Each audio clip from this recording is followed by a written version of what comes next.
Good morning and welcome, citizens of Douglas County. The November 4th, 2025 Commission meeting of the Douglas County Board of Commissioners will come to order.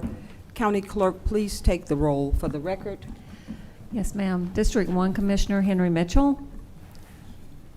Present. District 2 Commissioner Whitney Kenner-Jones. Present. District 3 Commissioner Martin Raxton. Present. District 4 Commissioner Vice Chair Mark Alcaraz. Present. Chairman Ramona Jackson-Jones. Present. Thank you so much, Madam Clerk.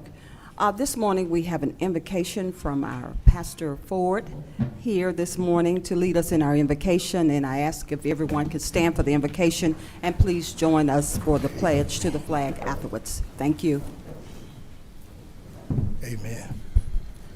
Our Father, we come boldly before your throne today, Lord, inviting your presence, summoning you to this Board of Commissioners meeting on this morning. We thank you, Father, for this opportunity to serve Douglas County. We come boldly asking you, God, for your mercy and your grace to be upon this time. Father, we ask you for your wisdom, guidance to fill our commissioners today as they address these important matters of our community. Father, we ask you that you will grant unto us clarity of mind, open hearts, and the integrity to make the decisions that are fair and just for the citizens of this county. Father, we pray that these discussions today, God, will lead to your progress, unity, and a hopeful future for Douglas County citizens. We pray, God, for all of those who are in authority, especially our chairman and vice chairman, that we will live peaceably and quiet in this society today, God. And for the citizens of this county today, God, that are affected by the decisions that will be made today, we pray for your prosperity to be upon them. Let your peace that passes all understanding, to rule over this county. We thank you today, God, in advance today, God, for you know you are faithful, that you will give us the petitions in which we desired of you. And we give your name praise, honor, and glory. As in Jesus' name we pray. Amen. Amen. I pledge allegiance to the flag of the United States of America and to the republic for which it stands, one nation, under God, indivisible, with liberty and justice for all.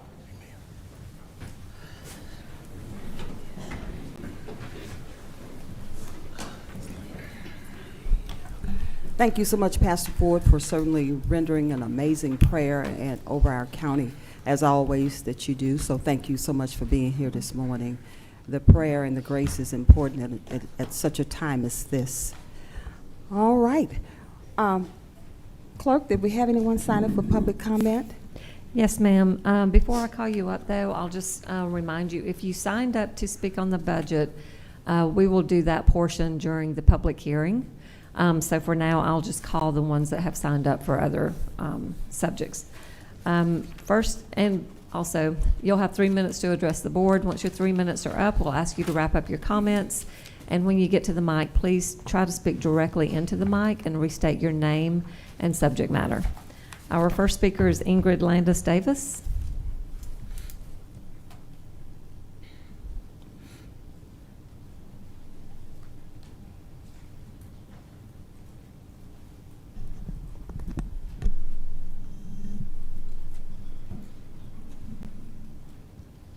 Good morning, Madam Chair, Good morning. Board of Commissioners. I'm here to speak on the museum. I want to just take a little history back, just short history, not all the way back, to last year during the budget discussions. Madam Chair, of course, were not here because you had been removed from your seat under false accusations. But in any case, there was a lot of discussion about this report that came out that was commissioned by the board from the Tourism Board. This is the report from the Kennesaw State University about how to improve the museum and its operations and to make it more integrated into and responsive to the commission's, the population, the diverse population of Douglas County. Well, now, Chairman Miller, who was the appointed chairman at the time, appointed by Governor Kemp, said that he did not think that the county should be in the business of running a museum when these wonderful ideas were presented. So I'm here representing the committee to honor Frederick Douglass. If you'll recall, that committee did a lot of advice and work on this part. In any case, so now we're back down to another budget argument.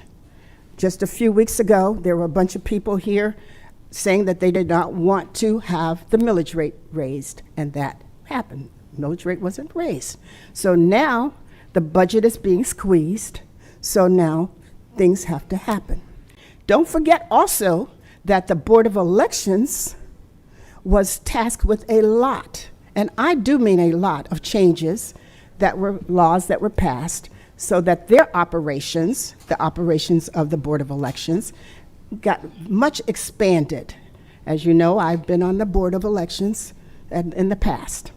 So I'm here to say I understand the people here from the museum board that don't want to change, but things have to change. We couldn't really do what we wanted to do with the Community Service Board because of funds. Now we can't do what we need to do for the Board of Elections because they don't want to give up, the museum doesn't want to give up the space. I understand that. But the space is not being utilized to the max. That's what this report by experts say. If you haven't read it, please read it. It's not a long report, and it's very clear. This museum board had plenty of time to start implementing these things. Hasn't happened. So now, that means that if the Board of Elections, which the county is by law tasked to operate, if that Board of Elections doesn't have its space, it can't operate. So now, who's going to pay that rent for that space? So it seems to me that if the museum wants to stay in the space, they need to pay the rent and pay the utilities because they have had 27 years of free rent and free utilities. Thank you so much. Thank you so much, Ms. Landis Davis. Thank you. Okay, our next speaker, Kathy Holm.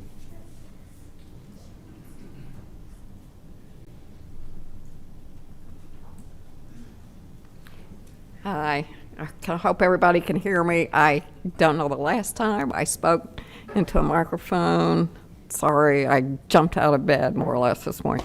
Good morning. Good morning, Ms. Holmes. How are Mr. Chairman you? and Commissioners. I'm glad to speak with you all. I do realize that we're faced with sort of a difficult decision about, on one hand, should we close the museum? Yet the Board of Elections, they work so hard, and they do need space. They have to have more space, as I understand it, because there will be courts and judges in the space that they're using now.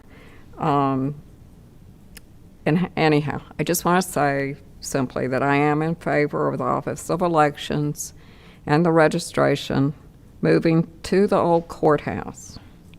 The reason is that it just seems like a very good use of space. It seems to me this could be done easily.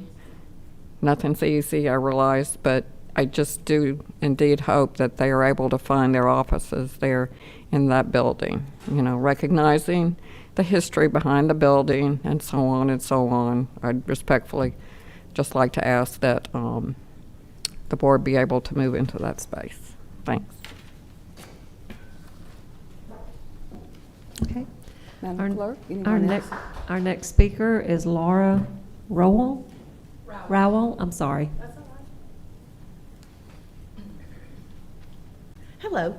Hello. I'm just here as just a citizen who loves history, loves Douglas County, and the museum is in the perfect location for what you're doing with the green space and the this and the that, and I would hope to have a nice downtown like other surrounding counties have wonderful downtown areas for people to go.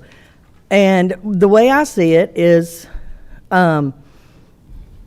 everybody has these ideas all of a sudden. Why can't the people get together and figure out how the museum could stay there and everybody could work together to make a decision together. You know, it's like when it gets down to, oh, everybody's going to make a decision, then everybody comes up with all these ideas, but nobody has actually, I haven't heard anybody yet say that they want to work together to figure something out.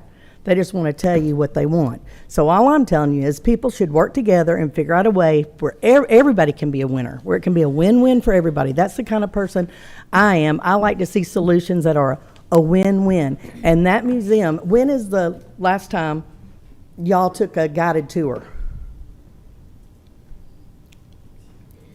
Y'all. You allowed to speak, and we can answer questions. We're here to listen to you this morning. Okay, Yes, well, ma'am. if you have taken a guided tour, then you would know it is a wonderful museum. It's a hidden treasure. And there are people who'd love to come and visit, and I can't imagine where else you would put it. But as I say, who is going to get together and decide instead of people always being against each other? It's like, can we not work together in this county to make it great? Right, I agree. All right, thank you so much. Frank Wynn?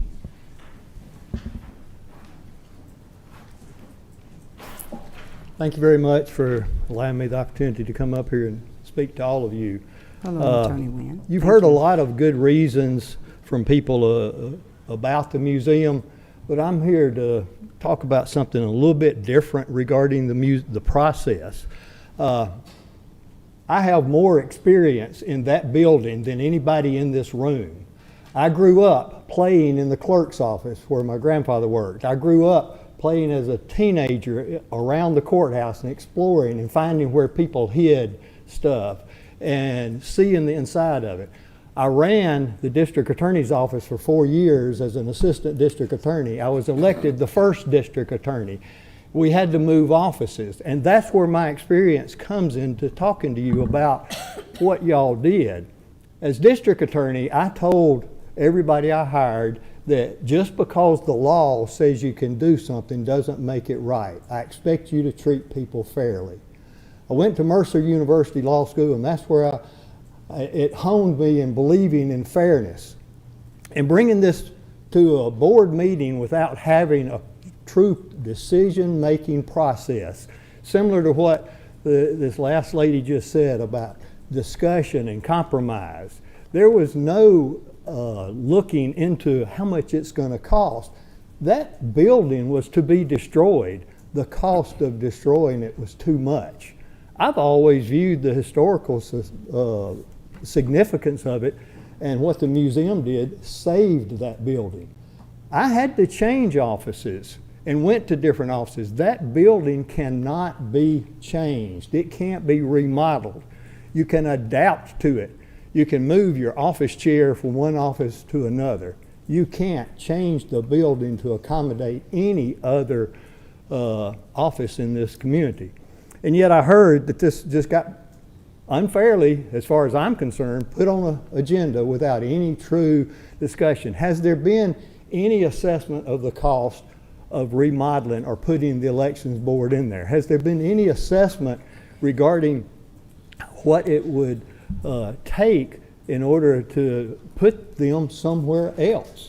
Has there been any assessment of what it would take to remove the museum?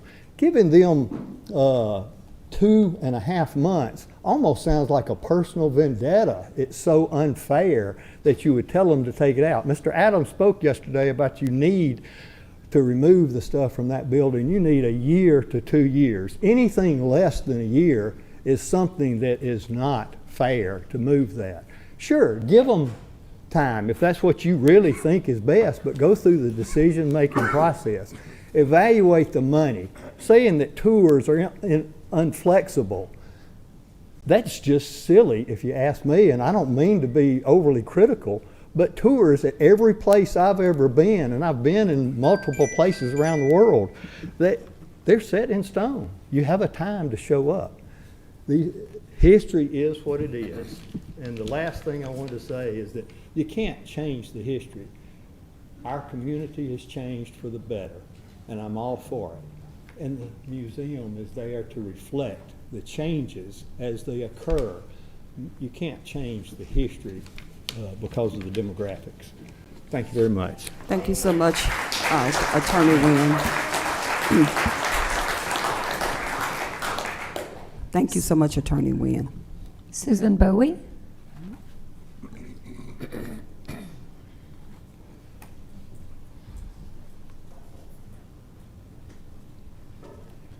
It's me again, Vern. Hi, I'm Susan Nelson Bowie, 2935 Flowers Drive, Douglasville, Georgia. And I'm just going to read what I've written here for you.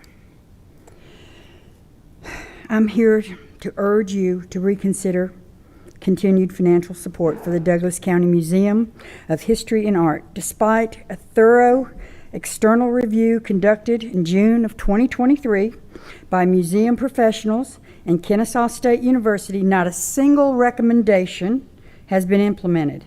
The museum remains unchanged, lacking a strategic plan, professional staff, inclusive programming, and even basic operational transparency. It's deeply troubling that this institution continues to receive $75,000 annually from county funds while showing no measurable progress or accountability. The museum functions more as a mausoleum than a living community-centered space. Its exhibits are overcrowded and disconnected. Its mission is unclear, and its outreach to our diverse and growing population is virtually non-existent. What's more, there's also a double standard at play. Many of the museum's strongest proponents have voiced opposition to funding the Community Service Board, or the CSB, citing poor bookkeeping, unsustainable practices, and the lack of transparency. Yet these same individuals seem perfectly comfortable supporting a museum that suffers from identical, if not worse, operational failures. This inconsistency is not frustrating, it's indefensible. And let's add that these are the very same folks that want to take away the buses from your senior citizens, from your handicapped citizens. But let's keep putting money into this museum. No, it's a mausoleum. Douglas County deserves cultural institutions that reflect its vitality, its diversity, and future, not ones that cling to outdated models and resist change. Continued funding of the museum in its current form sends the wrong message. That stagnation is acceptable, and that our community stories, especially those long excluded, are not worth telling. I urge you to demand accountability, strategic reform, the measurable outcomes before allocating another dollar. Let's invest in institutions that evolve, educate, and inspire, not those that just merely exist. Just because it's here now doesn't mean it needs to be here tomorrow, not without some change.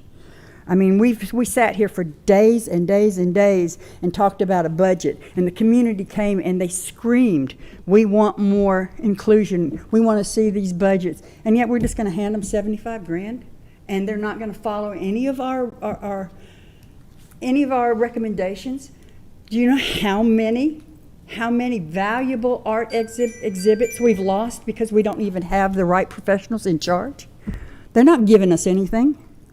They're sending it to other museums because we can't take care of it because we have a few people that want to run it the way they want to run it.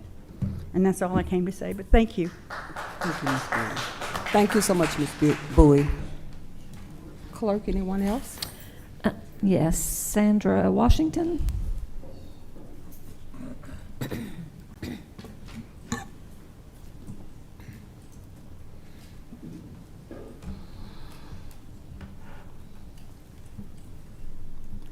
Good morning, Board, Madam Chair. Good morning, Ms. Washington.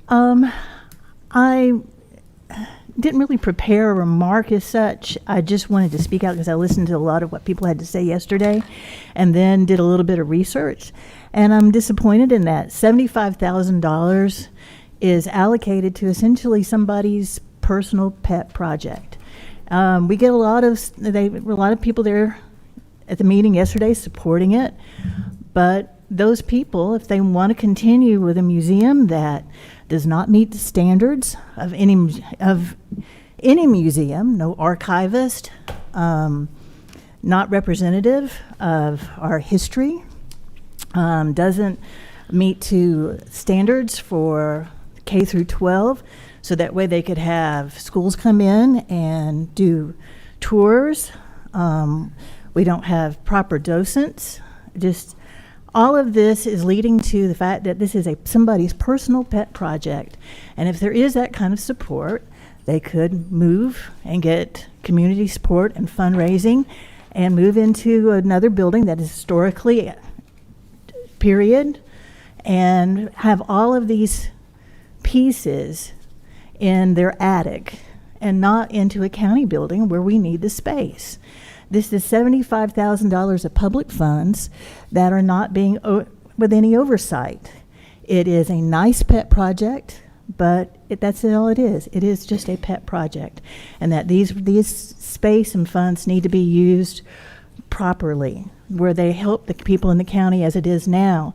The money is too tight, to be put into a project that has so little oversight and is not have a wide range of support.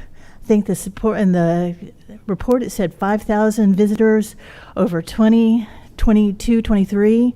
That's about 20 visitors per day. And we don't know how many of these people came or repeat visitors. And there's no funding for it in terms of they're not paying, and we have to have somebody there to lead the tours, that nobody can do self-guided tours. We don't know that the materials they have are properly archived because there's no archivist, and they're not expanding or growing, not meeting any of the recommendations that were put out by the commission that the board commissioned to have study. So I really think that the museum needs to move on and we utilize the space better for this county. Thank you.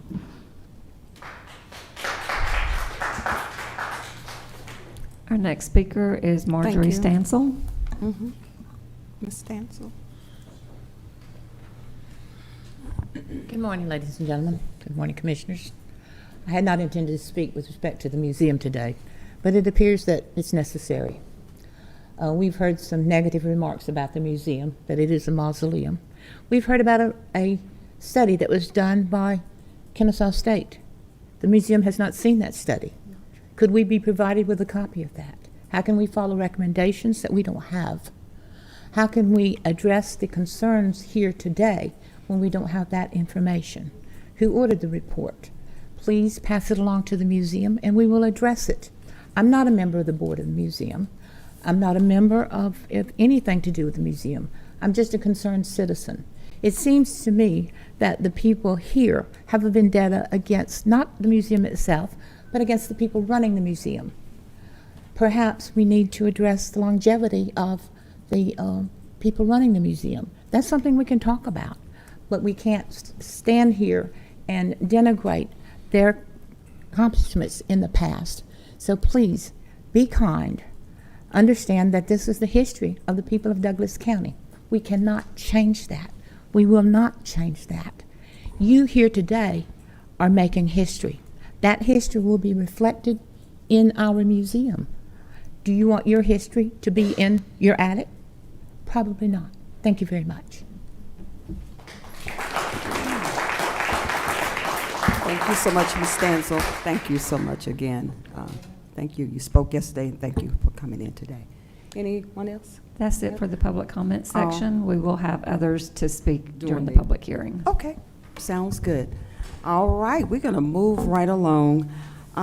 With that being said, Board of Commissioners, are there any changes that need to be made to the agenda? Have you had an opportunity to review everything? Okay, being none, do we have a motion to approve the agenda? So moved. Second. We have a motion and a second. Any discussion, Board? Okay, we have a motion and a second. There is no discussion. Please prepare to cast your electronic votes.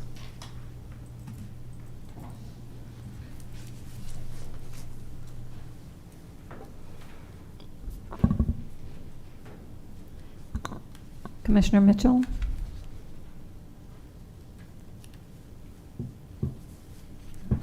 Not sure if he can hear. Can you hear Commissioner Mitchell? We'll just have to take it without his vote for this one.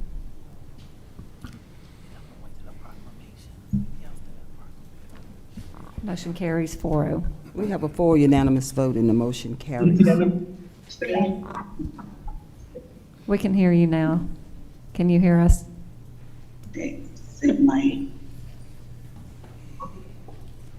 Sorry, we're having technical difficulties. Okay.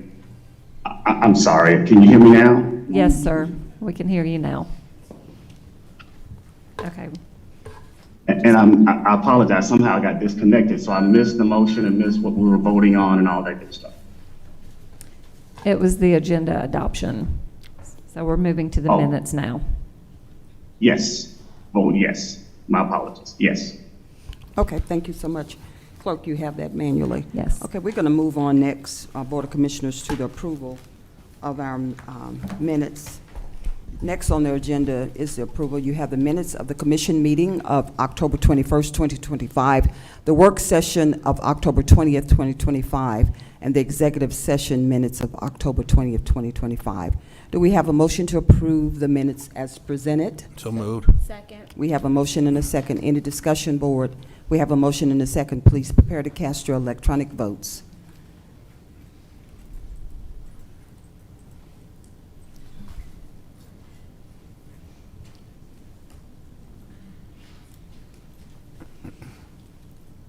Motion carries 5-0. We have a 5-0 unanimous vote and the motion carry. Madam Clerk, you have the floor again. Okay. We'll move to our proclamations. We have 2 proclamations this morning, and we will do pictures at the end of the second proclamation. So if you're here for the first proclamation, if you could just wait until the second one is read, and we'll do pictures with you. The first proclamation is proclaiming the month of November 2025 as Families in Crisis Awareness Month in Douglas County. Marigold Edwards is here to read that proclamation.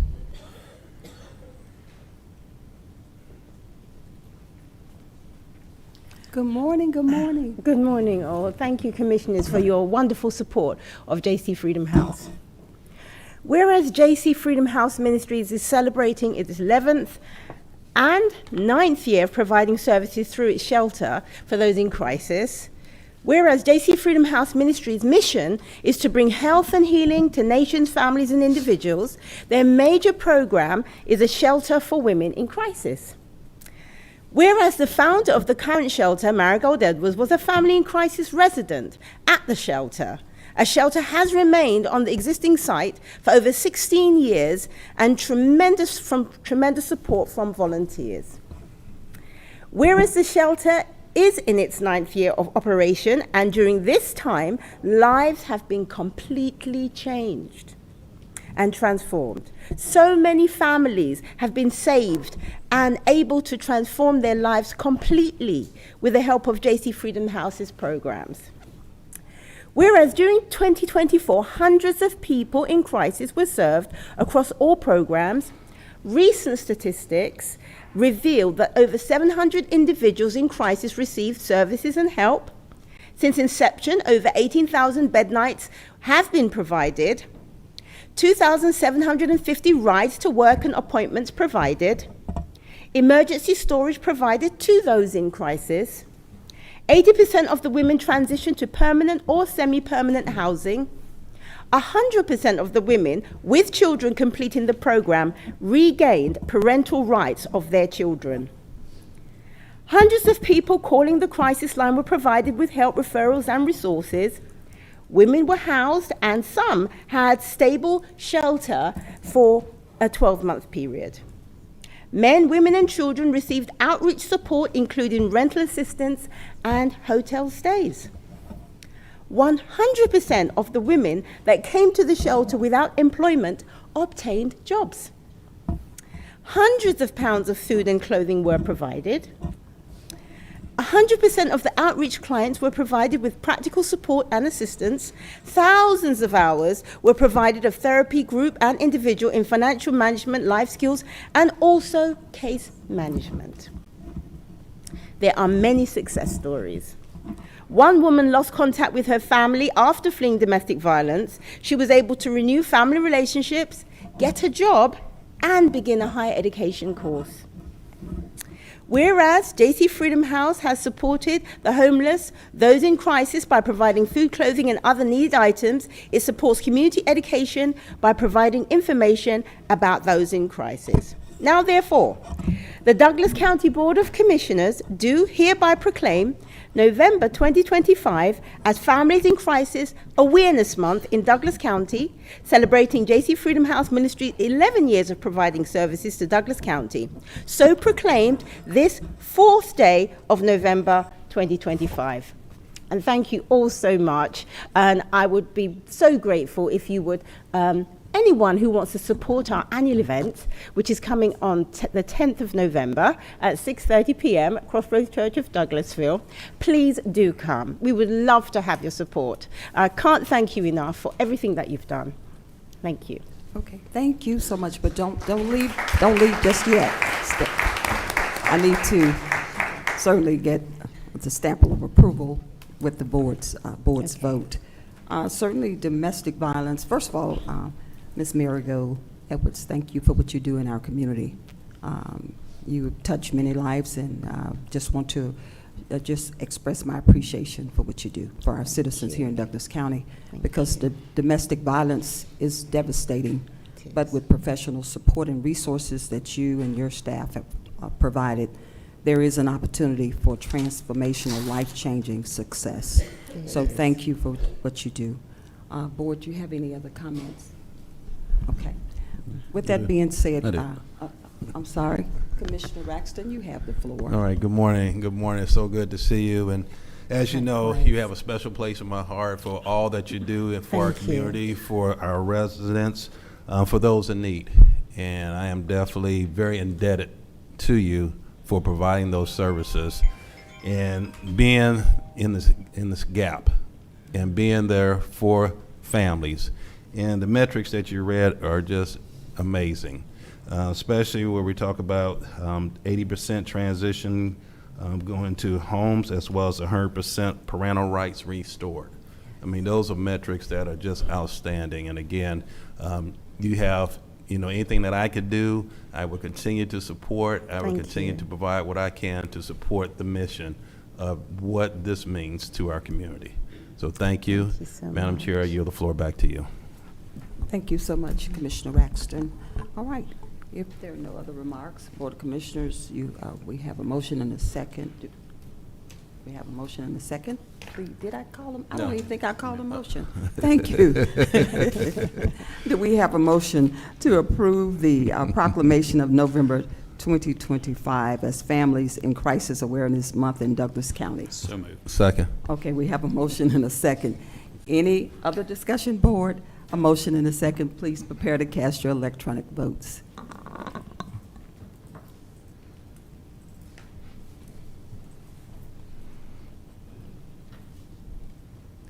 Motion carries 5-0. Okay, we have a 5-0 unanimous vote, and the motion carries. So thank you so much. Thank you so much. And let's give her a hand, and we will come down and take a photograph with you in just a moment, okay? Thank you. Our next proclamation is proclaiming the week of October 12th through the 18th, 2025 as Veterinary Technician Week in Douglas County. This was deferred from October 21st, 2025. Vanessa Franskowski is here to read it. Good morning, Madam Chair, Vice Chair, Board of Good morning, Commissioners, Director. County Administration. I'm joined here today by our wonderful ladies from Animal Advisory Board who are here to support our veterinary technicians for Douglas County and nationwide. This is a particular wonderful subject for me, as I've been a veterinary technician for well over 30 years, showing my age, but so well over 30 years. This has been my sole provider. This is what I love to do. You don't get into this field for the fun of it. You get into it because it's a passion. And I support all of our veterinary technicians and our veterinarians here in Douglas County, which are one of the unsung heroes in this world. So whereas veterinary technicians are essential members of the veterinary medical team, providing skilled and compassionate care for animals while supporting veterinarians and pet owners, and whereas these professionals contribute to animal health and public well-being through their dedication, technical expertise, and commitment to excellence, and whereas National Veterinary Technician Week is an opportunity to honor and recognize the valuable work of veterinary technicians in Douglas County and across the nation. Now therefore, the Douglas County Board of Commissioners do hereby proclaim the week of October 12th through 18th, 2025, as National Veterinary Technician Week in Douglas County, Georgia, and encourage our citizens to join in recognizing and thanking these dedicated professionals. So proclaim this 4th day of November, 2025. All right. Thank you so much, Director Franchikowski. Certainly, we appreciate everything, and myself and the Board of Commissioners, I hope I can speak on their behalf and just say that we appreciate everything you do in terms of taking care of our animals here in Douglas County and our vet techs. I know this is their special moment, and certainly would like to say it is a calling to do that because it takes passion, consideration, kindness, and just patience with our fur babies, and I love them. When I come through to visit, it's to me, in my opinion, it takes me back to the healthcare field. It feels like a hospital, which it has very similarities. We have surgery. We have so much going on there. So thank you all for your amazing work. You are unsung heroes, but you are noticed. So I just want to let you know we appreciate everything you do to take care of our animals here in Douglas County. Board of Commissioners, any other comments before I call the motion? Right. Commissioner Raxton, you All have right, the thank floor. you. Thank you. It's good to see you again, and I think it's no happenstance that I definitely want you to have the opportunity and have the platform to share with the community what's going on here in Douglas County. And we have some serious opportunities here that we need to address. And we're looking forward to supporting you, the officers, our code enforcement officers, to bring this to light and to ensure that we address these needs and these concerns of our residents and our citizens. So I thank you. I want to say thank you to your team. Thank you for those that support this very, very worthy cause. And we greatly appreciate it, and more work to come. And we have that support coming your way. Thank you. All right, Madam Chair, I yield the floor back to you. Okay, any other discussion? All right, I'll call the motion. Board of Commissioners, do we have a motion to approve proclaiming the week of October 12th through 18, 2025 as Veterinary Technician Week in Douglas County? So moved. Second. Okay, we have a motion and a second. Any discussion? We have a motion and a second. Please prepare to cast your electronic votes.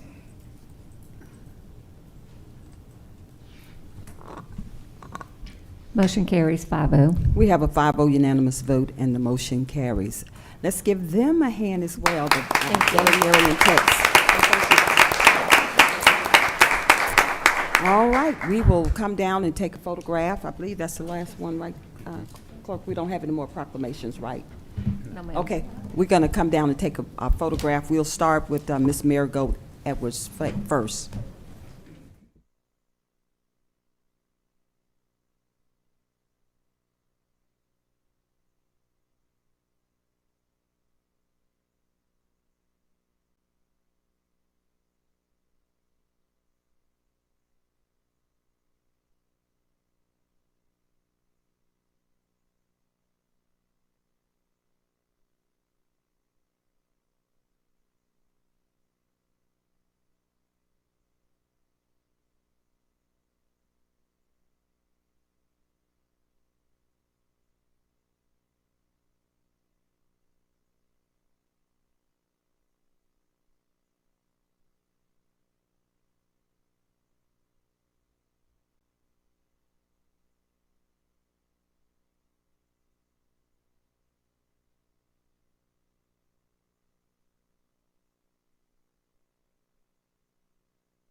Okay, Madam Clerk, you have the floor regarding the public hearing. If you could just read the instructions, please. Yes, we have a public hearing on the proposed 2026 budget.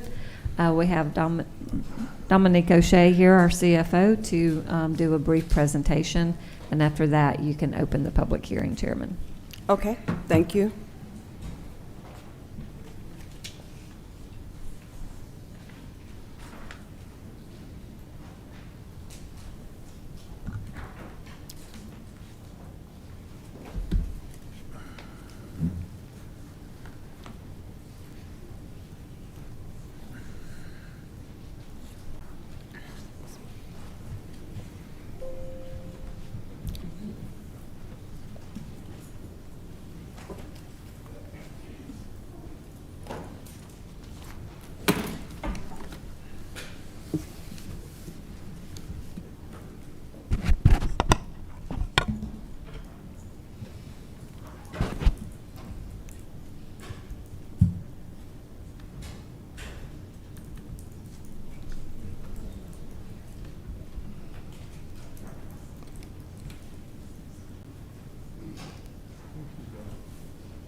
Okay, we will get started momentarily. You're Yes, almost ma'am. ready.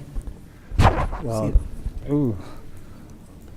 while we're waiting for the PowerPoint presentation to load up, good morning, Madam Chair, Good morning. Vice Chair, Good morning. Commissioners, and Administration. I have excerpts as the presentation from the 2026 County Administrator's proposed budget. And the actual full proposed budget brief is on the website. There are two parts to this presentation. The first part is a PowerPoint presentation, and this will actually be the last part, which has departmental breakdown. And we're trying to locate the PowerPoint presentation now. That's not it. I'm aware.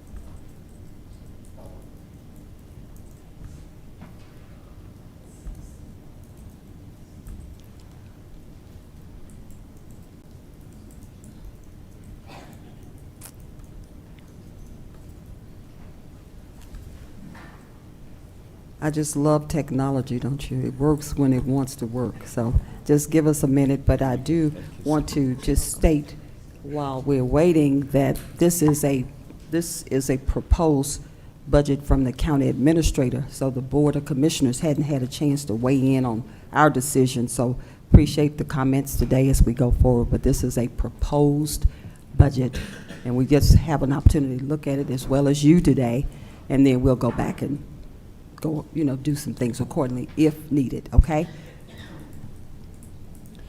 Thank you, Madam Chair. You have the floor, CFO.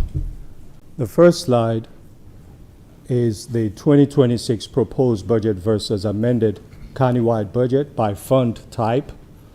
As we can see, general fund compared to 2025 amended budget has a $22 million increase. Special revenue funds, $4.3 million increase, which is equivalent of 7.3%. Internal service funds, that includes our insurance, employer, self-insured and liability insurance, including workers' comp, has a $4 million increase, about 21.6%. Capital projects funds, that's both 16 and 2022 SPLOS, slight increase in that budget. And enterprise fund has a decrease because it used to consist of Connect Douglas and landfill solid waste. Based on directions of our auditors and the fact that according to generally accepted accounting principles, it really did not qualify to be an enterprise fund. It's been moved to general fund, so that's part of the increase that you see in general fund as well, and a decrease in enterprise fund. The next slide basically depicts a percentage of the budget for the countywide source of funds. And as we can see, property taxes is the largest portion and funding source for our budget as a whole. It shows only 55% in this chart, but general fund as a whole is more in the neighborhood of 80% to fund the budget. Licenses and permits, a very small portion of it. Other financing sources, 7%. Charges for services is 13%, and 17% for budgeted use of funds. Let me explain that particular piece of the pie a little bit. It appears as if it's a new part of a funding source, but we actually each year do that, but we do it differently. In the interest of full disclosure, we've decided to put that up front at the beginning of the year. The way it was done in the past was you would have budget amendments come to the board during the year, funding activities through fund balance. The cumulative requirement for that at the beginning of the year is 17% of this budget. And it's made up of, for most part, mandated items that the county has already committed to. Some of them are overflows from 2025.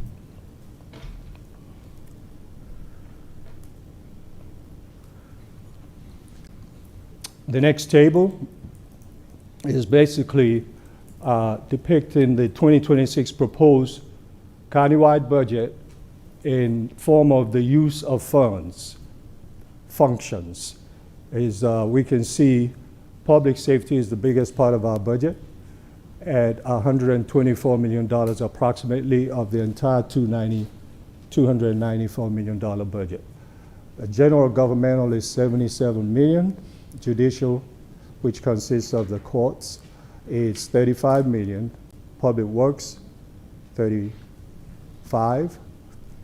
Parks and Recreation, $12.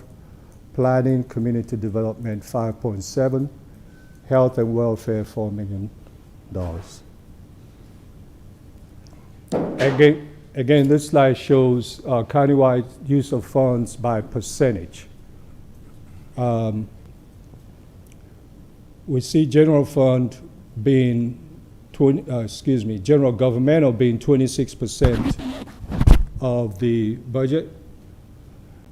Public safety is 42%. That $124 million that I had indicated in prior slide is the equivalent of 42%. Judicial is the equivalent of 12%, Public Works 12%, and the other departments, Parks and Rec is 4%, Planning, Community Development 2%, Health and Welfare is 2%. This table is the 2026 proposed budget versus 2025 amended, and this isolates general fund. And the table is showing us the budgeted budgeted source of funds. I indicated earlier that taxes was the biggest part. Here it is. $131 million of this budget will be derived from taxes. This includes property, motor vehicle, and sales tax. Last year, it was 120. compared to 131 this year. That difference that you see shows that we have accommodated already the digest growth that was shown during the public hearing. And it appeared in its entirety, with slight provisions for delinquent, late collections or uncollectible, and homestead and appeals. And that's what that difference is. The budgeted use of funds that I indicated, we put next to that the 2025 so far year to date budgeted use of fund of 6. Compare that to the 18.25 that's being proposed. You have a difference of $12 million in this proposed budget from budgeted use of funds.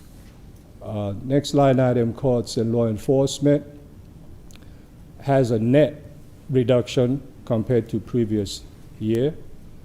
Again, bear in mind, this is looking at amended budget as a whole and not the initial adopted budget.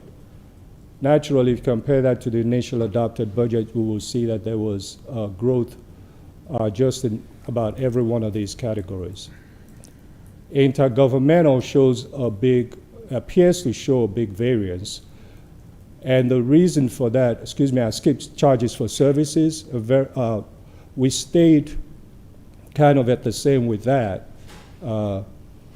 because of the current economic conditions. We have to be very conservative in certain line items. If it's not readily quantifiable and measurable, we will not account for it. This budget is solely based on recurring revenue besides the budgeted use of reserve.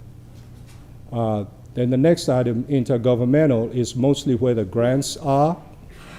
In the past, we did not budget for grants because of the volatility and uncertainty of it, but the auditors have indicated that we have to budget for every line item.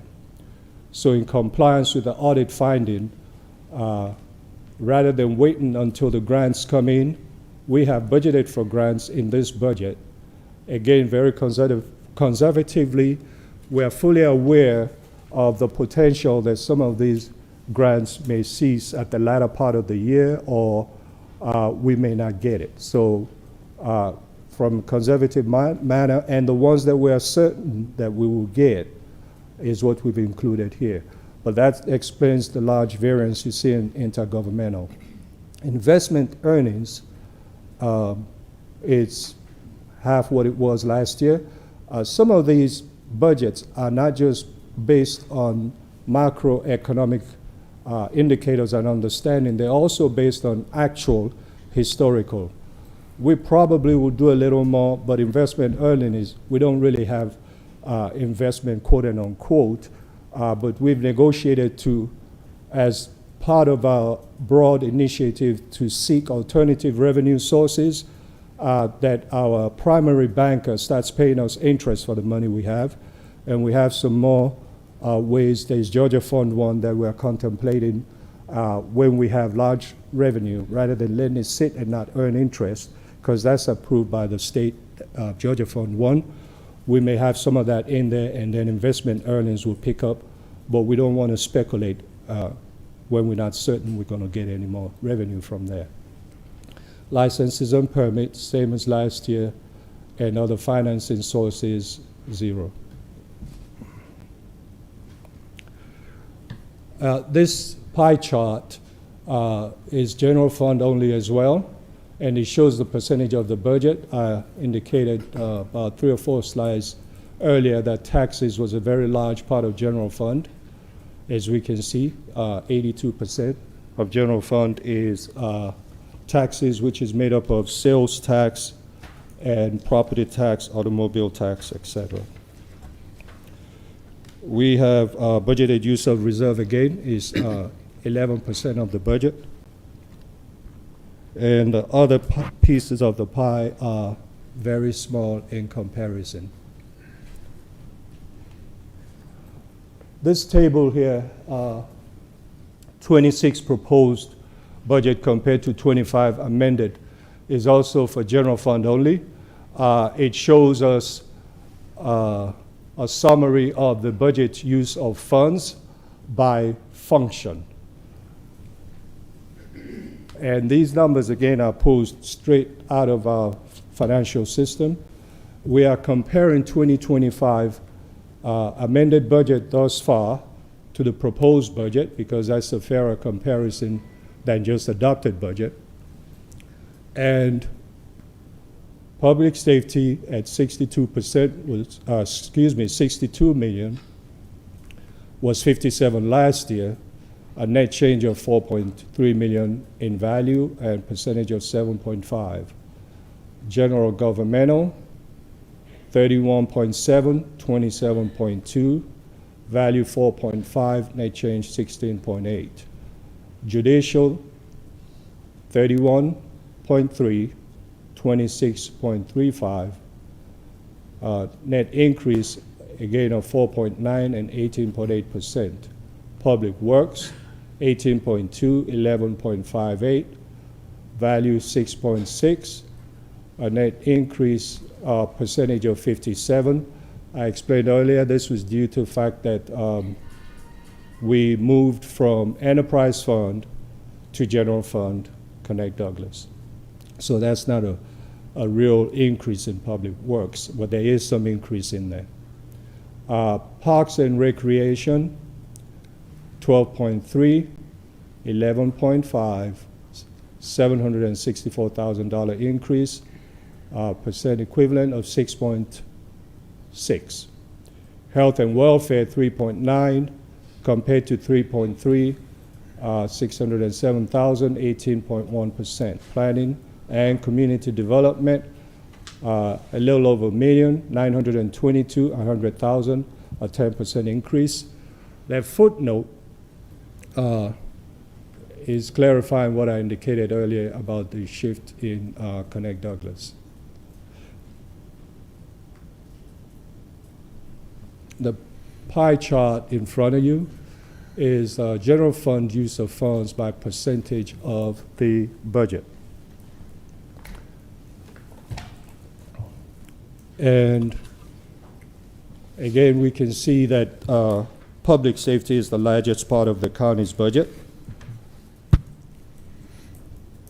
at 39%, general governmental at 20%, judicial 19%, parks and recreation 11%, public works 11%, parks and recreation 9%, and 2% for health, 1% for planning, community development. Now that footnote, we found it necessary because if somebody just pulled the numbers from the system, the percentages might appear not to be the same. And the reason is because in order to show a true picture of representation of budgeted use of fund, we have to acknowledge that Department 190, which is countywide general appropriations, has funds that go across the board every other sector. And so what we did in our pie chart in order to show a true picture and representation of what regular department's portion of the budget is we proportionately allocated the funds from Department 190, and that's why that footnote is there.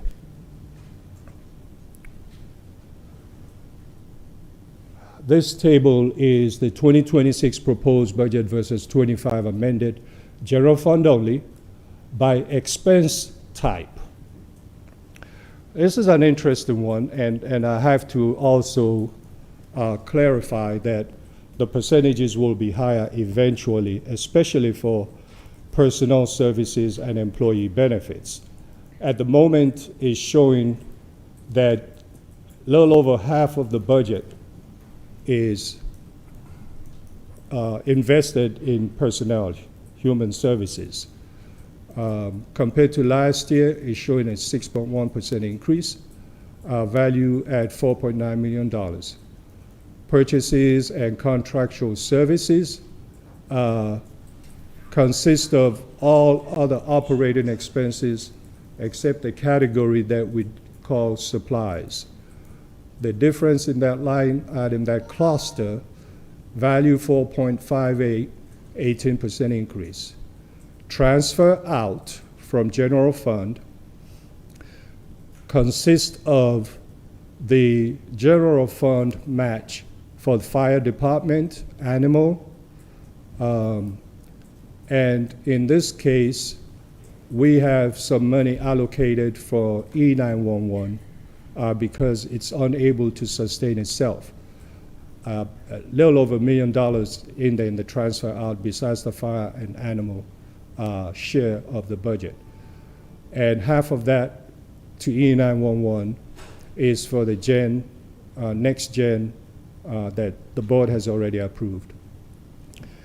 The next line item we refer to as PAC-C is above each department's baseline budget. Items that they asked for that we consider program change, use a layman's terminology. We say that because it's above and beyond the previous base. The budget instructions that went out because we are facing strict austerity and economic challenges said that people cannot ask for items in their budget above and beyond what they got in the previous year, and they cannot ask for, regardless of inflation, they couldn't ask for it. We, however, recognize that in spite of that, the best way to do it was put it in the line item called PAC-C and let the board, let the county administrator propose to the board those that they already have to have because it's mandated or it's a sunk cost. It's something that we can't help it. We got to pay that bill. It's already been incurred, but keep it separated. And so a good example of what's in that line item would be the $2.5 million for Sheriff's Office expansion of the services for the medical. That's in there. We also have in the PAC-C some, I believe E911 might be there as well, of the transfer that was never there. Let me see, I have a list of items that make that up. Oh, I almost forgot. We have unfunded mandate from the judicial state government that said we can expand our judicial courts, but we have to fund it. So rather than embed that in their base, we asked for the courts to put it in PAC-C, and the county administrator approved some of it, not entirely all of it. That's also in this number. Then we have a contingency line item that appears to show a massive growth, but in that line item, a combination of that line and the PAC-C, a majority of the items that are being funded with the budgeted use of reserve. That contingency consists of items that we have constantly neglected in the past to fully fund. So the county's match of health insurance is in that line item, the increase. Also in that line item is liability insurance increase. Also in that line item is the fact that we have we have massively short-funded our information system department because ARPA paid for a lot of the bills in the past. Now, besides the fact that there's expansion going on there, courts moving, and ARPA paid for it, we also have to upgrade our system. The new world system is no longer supported by Tyler. And we are one of the last municipalities to be embracing this upgrade. So in that contingency, you have about 1.8 to cover IT. It's very conservative, but we have limited resources. So it will cover HR, finance, automation of payroll, accounts payable, cybersecurity, amongst other miscellaneous software and IT requirements in that contingency line item. We also have a small amount of money in there for the Board of Commissioners emergency contingency. Just $250,000 of that entire amount is all that's in there. But the most of it are all mandated items that we've neglected in the past to fund that we're now putting up front rather than wait till the end of the year, because what happened when we exceed budgets, we do year-end amendment, and it still comes out of fund balance. Here, in the interest of transparency, we're making it part and parcel of the budget that BOC is being asked to adopt. And so that's on the revenue side, where you have budgeted use of reserve. And this is the expense budget side of it, showing you that it's made, you can find most of it in PACs or contingency, and in some departments in the baseline budget already. We have schedules that can support all those numbers. Interfund, intergovernmental has a slight increase from year to year of almost $1 million. And, interfund, not intergovernmental, I mixed those two up. Interfund is where you have our health insurance because it's self-funded. Intergovernmental is grants. And then capital outlay as the expense type is self-explanatory. The next slide presents general fund expense type by percentage of the budget. Again, we can see in red where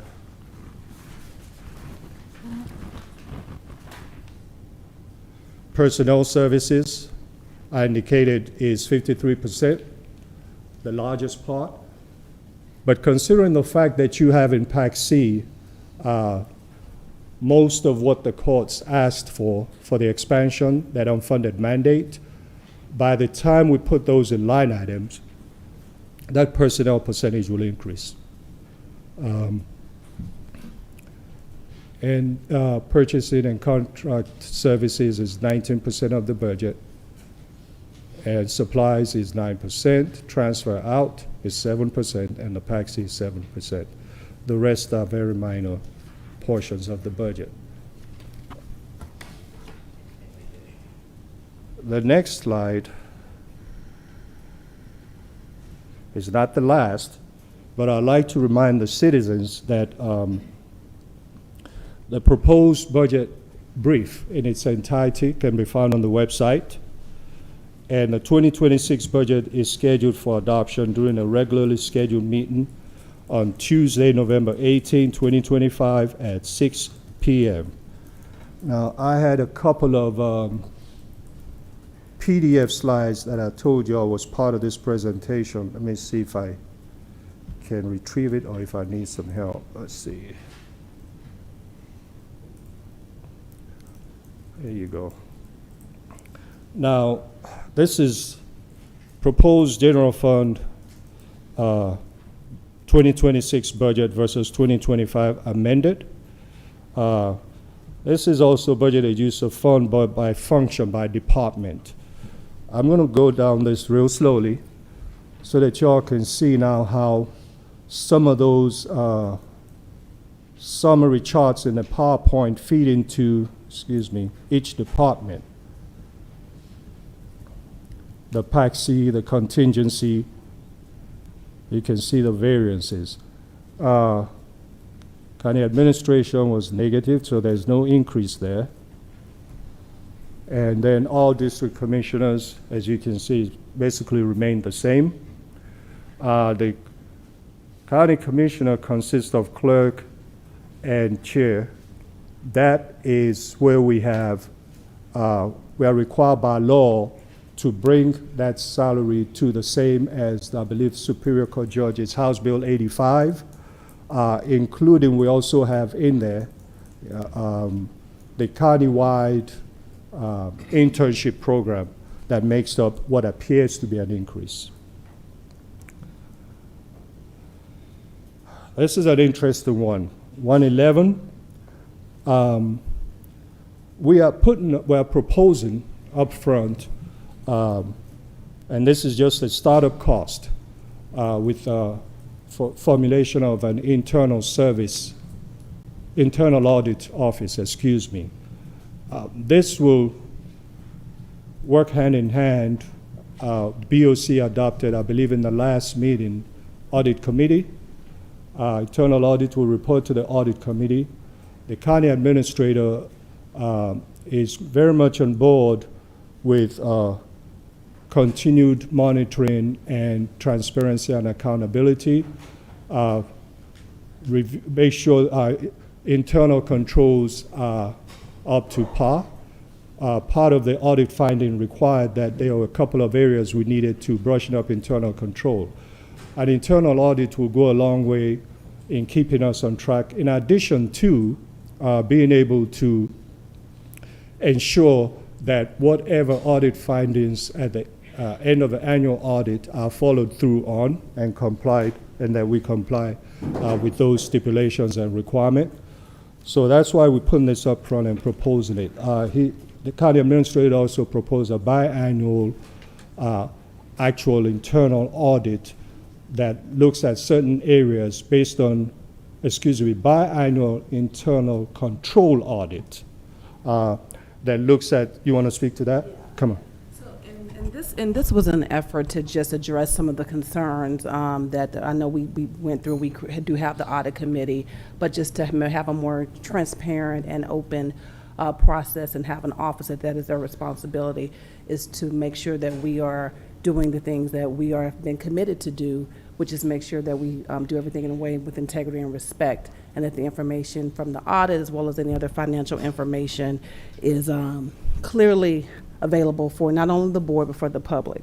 And so as CFO Oche has put the line items here for you all to view, that information is in your packet as well as online. I know he's not going to go over it line by line, but he definitely wanted to point out the internal audit because we thought that was a very important addition to the board. And so I think at this time we will yield for the public hearing.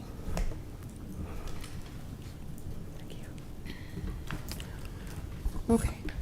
Madam Clerk, could you please provide the instructions to our citizens prior to me Yes, ma'am. opening the pot? Yes, ma'am. When the chairman opens the public hearing, if you could just maybe line up or come one after another. When you get to the podium, restate your name or state your name, your address, and also you'll have 3 minutes to address the board as before. Once your 3 minutes are up, we'll ask you to wrap up your comments and please speak directly into the mic. Okay. Thank you so much, Madam Clerk. We have the proposed, we have the public hearing for the proposed 2026 budget, and certainly thank you, CFO Dominique O'Shea and Assistant County Administrator Tiffany Stewart Stanley for providing a brief presentation. And certainly at this point, I will open the public hearing. We will now open the public hearing. Is there anyone here to speak regarding the 2026 proposed budget? Lisa, do you have a list? And yeah, come on now.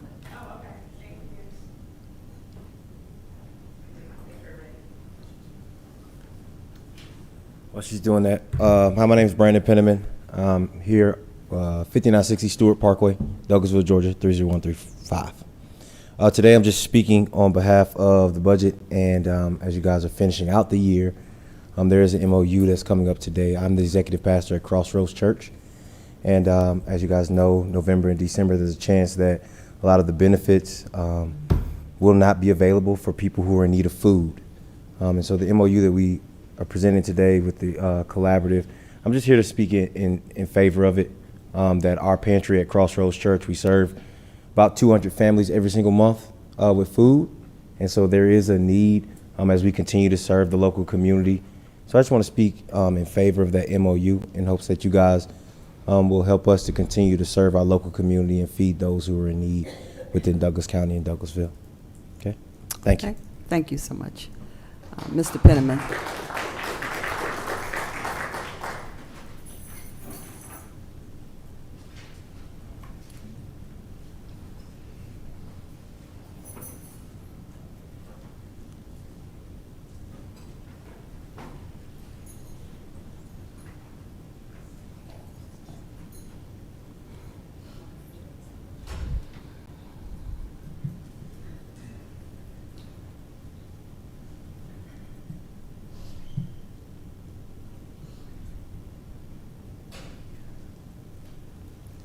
Hello, how are you guys today? Doing great, and you? I am doing well. Thank you so much for having me. My name is Kenya Mitchell. I am the mother of Malachi Mitchell. He was executed in Douglas County, Georgia on January 29, 2025. Our community contributes 82% of this county's general fund through our taxes. Yet families like mine who have lost loved ones to violence are left without justice or transparency. When my son Malachi Mitchell was murdered, the handling of his case exposed deep failures in how law enforcement and county resources are being used. Only 3% of the county's budget, a fraction of what we all pay, goes to courts and law enforcement.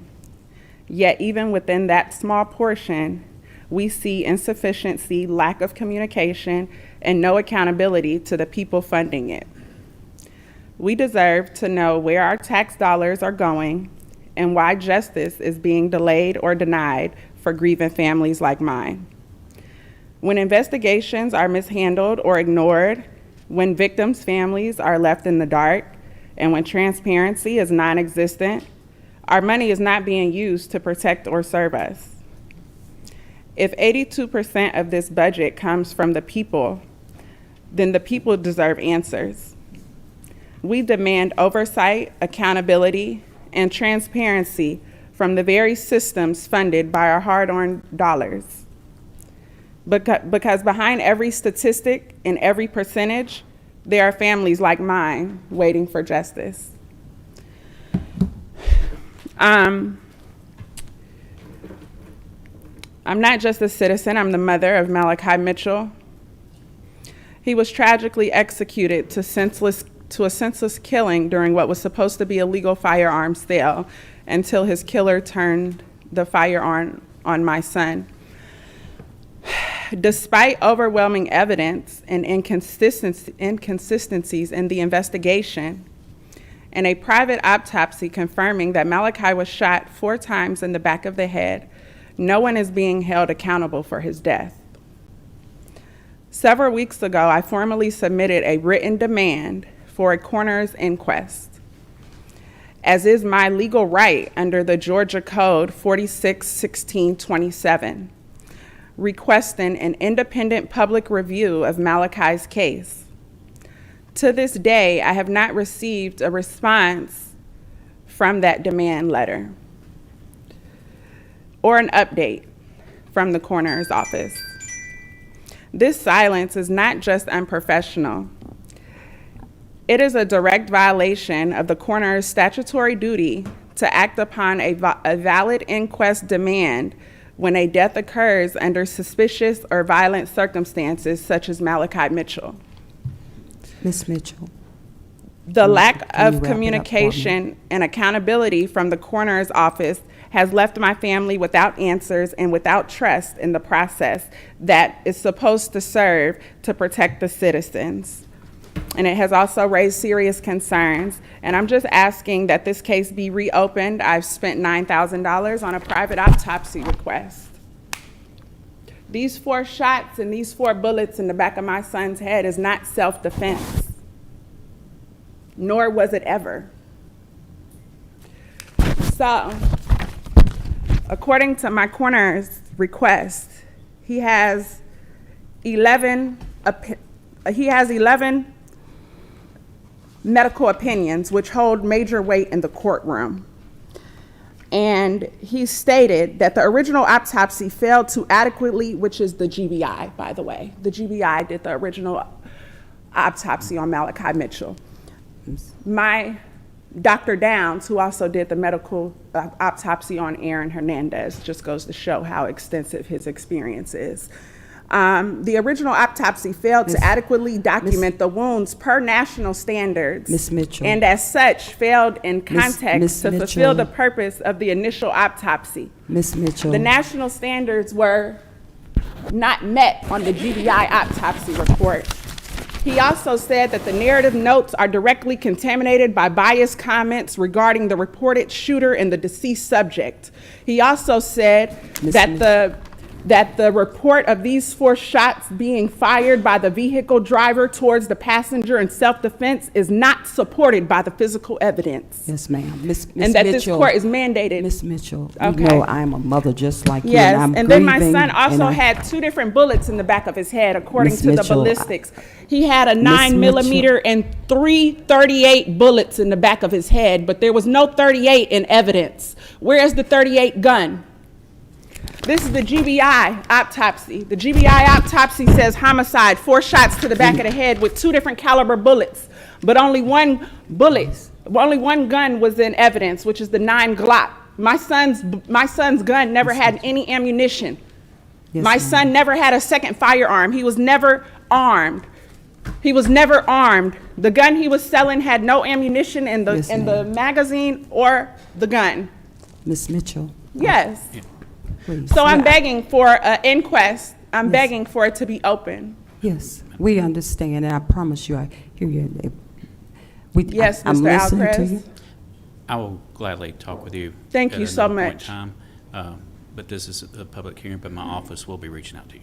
Thank you Yes. so much. You're welcome. Thank you so much, Ms. Mitchell, and certainly as a mother, you know I'm with you. I'm just hearing you. Thank you Yes, so much. Yes, ma'am. Thank you so Yes, ma'am. much. Thank you.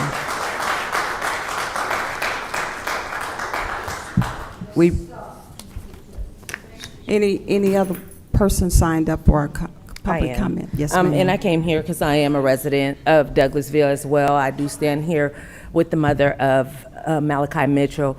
But we come here because we talk about budgets. We talk about all these different things, but we do not do anything to help the families when they're in need, just like what my brother just came up here for, the food. We're going over budgets, we're going over all these different things, but these families need help in a different way. This is just an announcement that no matter what budget y'all cross and what Excuse me budget for just y'all. one second, could you give your name and your address? My name is LaQuana. No, we just need to get it for the clerk. Oh, it's L.A. Pink on the paperwork. It's L.A. Pink, 8344 Malone Street. And so today is just an announcement Yes, and to put you guys on notice that a RICO is coming to this county. So while you guys are worried about a budget, you better be worried about getting it in order.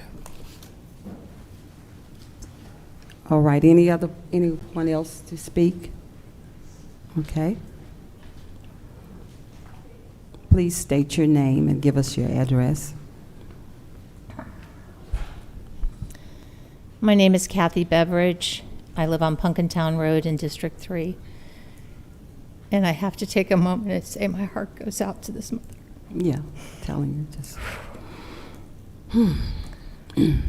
I'm speaking today on behalf of myself, Julie Clark, who is a working professional and cannot be here today, as well as several concerned citizens who have formed a Douglas County Citizens Accountability Group. The proposed 2026 general fund budget is set to increase by $22 million. Douglas County citizens had to fight against a tax increase, but now you're proposing an additional $22 million to the general fund to cover more unnecessary spending instead of cutting cost. This will mean that we will continue to take from reserves to cover the offset or raise taxes, not to cover the original $138 million for 2025, but now $160 million that you are considering for this budget. It does show law enforcement decreasing by 8% as their budget increased 7.5%, which is understandable, but the general government increase of 20%, that is your finance department, BOC, purchasing, elections, and party planners, not parks, judicial, or DOT. We haven't seemed to have any cuts in budgets. The county administrators went down by 4%, but the last time we pulled a budget performance report, they were deducted out of the Department 190, which is budgeted to increase by 26%. The only deductions were District 2, which I appreciate, and intergovernmental services by 9%.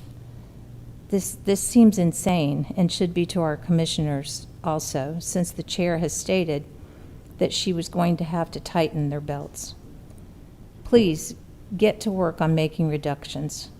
The parties, festivals, lunches, and dinners on P-cards and frivolous P-card spending as a whole should be looked at to find out where reductions can be made.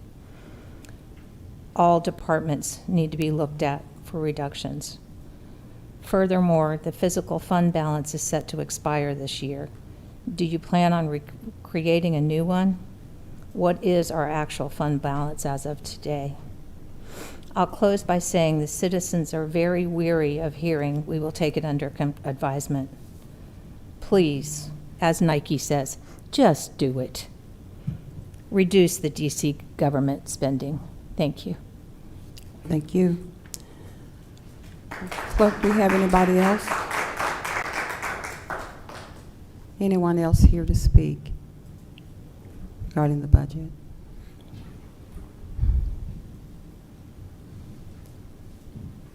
Hello. Good day, commissioners. Good day. Good day. How are you? How are everyone? Jeremy Germain, 4076 South Shelby Lane. I want to start by saying I would never want to be in Malachi Mitchell's place, and I hope that would never happen to me, and that it would never just go by the wayside. The one thing I do want to speak on right now in this moment is the 2% that goes to public health. As a doctor, I think that that's a shame that public health is not higher on this totem pole. The amount that's being given to the sheriff, some of it could go to the public, okay? Mental health is a real issue in this county and in this country. Yes. So to disregard that in a way where it's only 2%, and even saying that health is 2% of a budget is despicable. It's despicable. Health is everything. This is in our body, this is in our mind. We know this stuff. We have the scientific proof of it, but where is it going? If anything, I would like to see that the sheriff would take a 1-year break of having his budget go up. Just 1 year. I think his budget can stay the same for 1 year and then not go up, and just give the rest of the money to public health, which is mental health, I should say, not just public health. And what is public health, by the way? Once someone can actually break that down, I would love to hear that. But I do urge you guys to all look at mental health as what is going on in this county. Thank you. Thank you so much, Jerry. Thank you. Anyone else? Okay, if there's no one else. Okay, thank you. How are you doing? Ms. Rainwater, come up.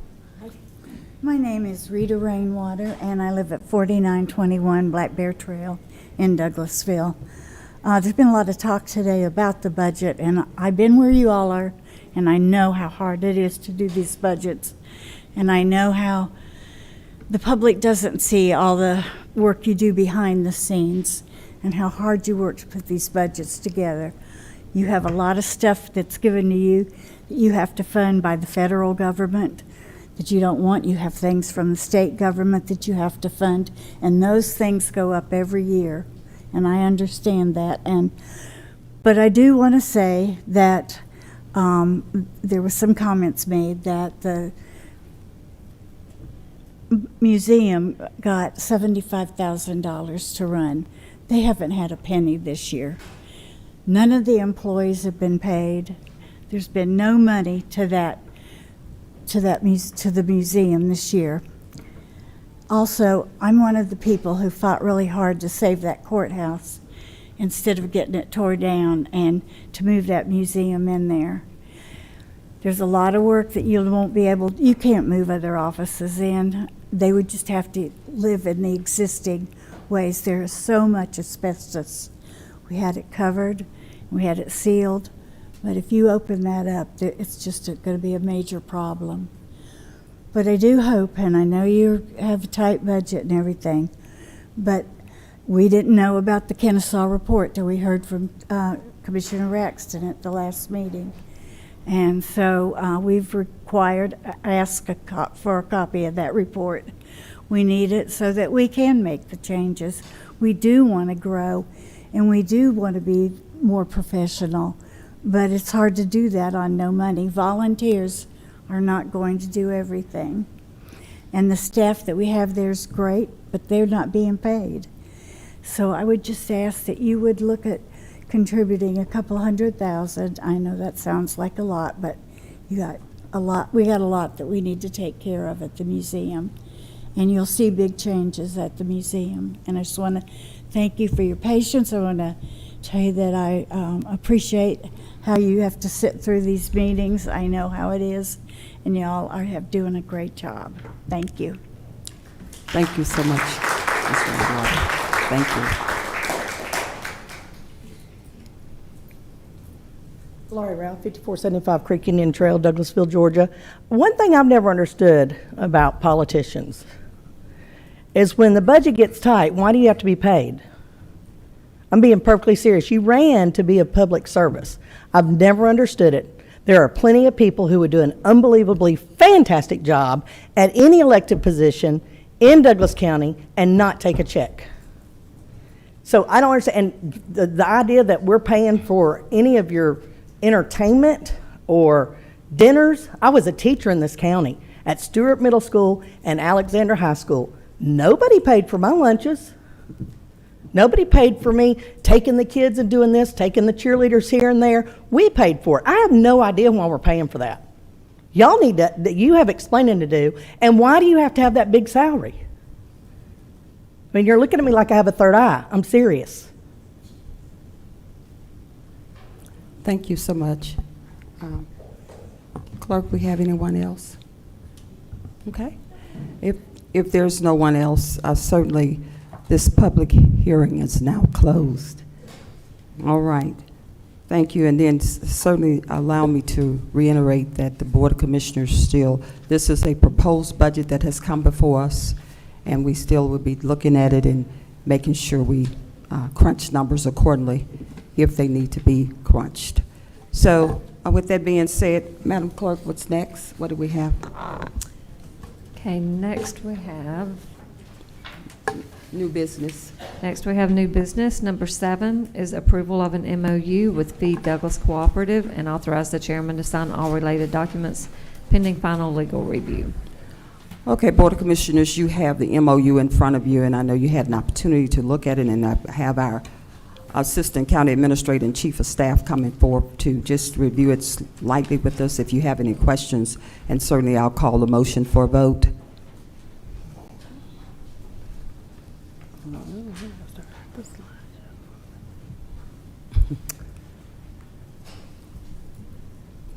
So, good morning.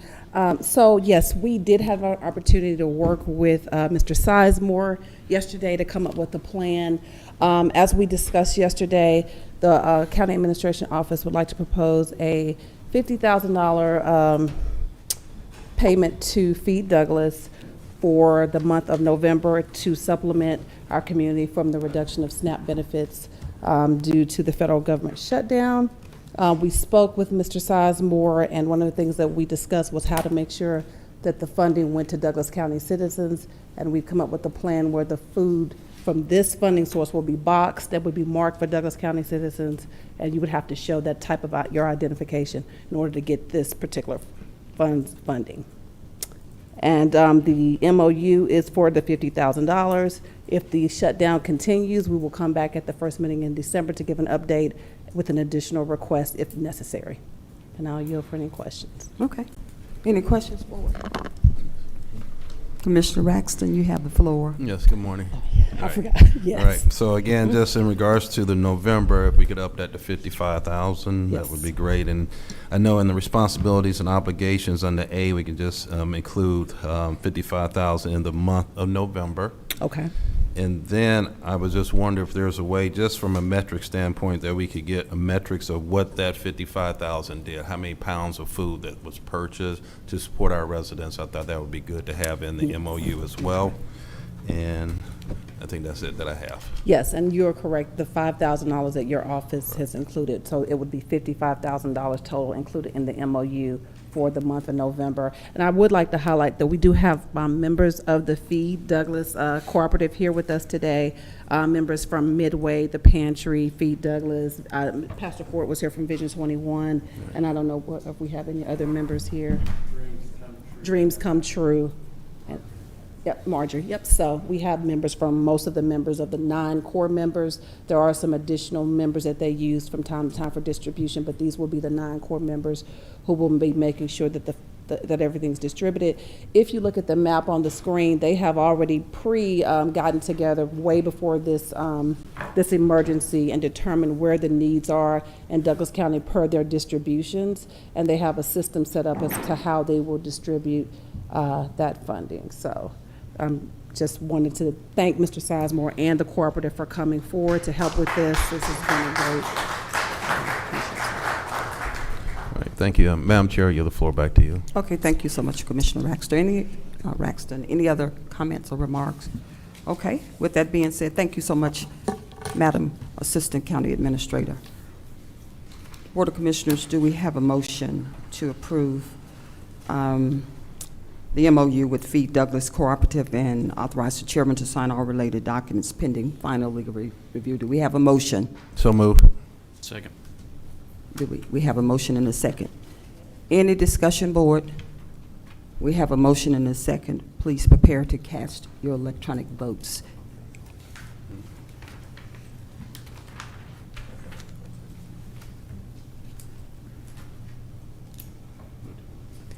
Motion carries 5-0. We have a 5-0 unanimous vote, and the motion carries to provide $55,000 to our Feed Douglas Cooperative and authorize the chairman to sign all related documents pending final legal review to support the SNAP benefits crisis that we have going on right now, and also to make sure we feed the citizens of Douglas County. Thank you. And thank you all for feeding our citizens. Thank you.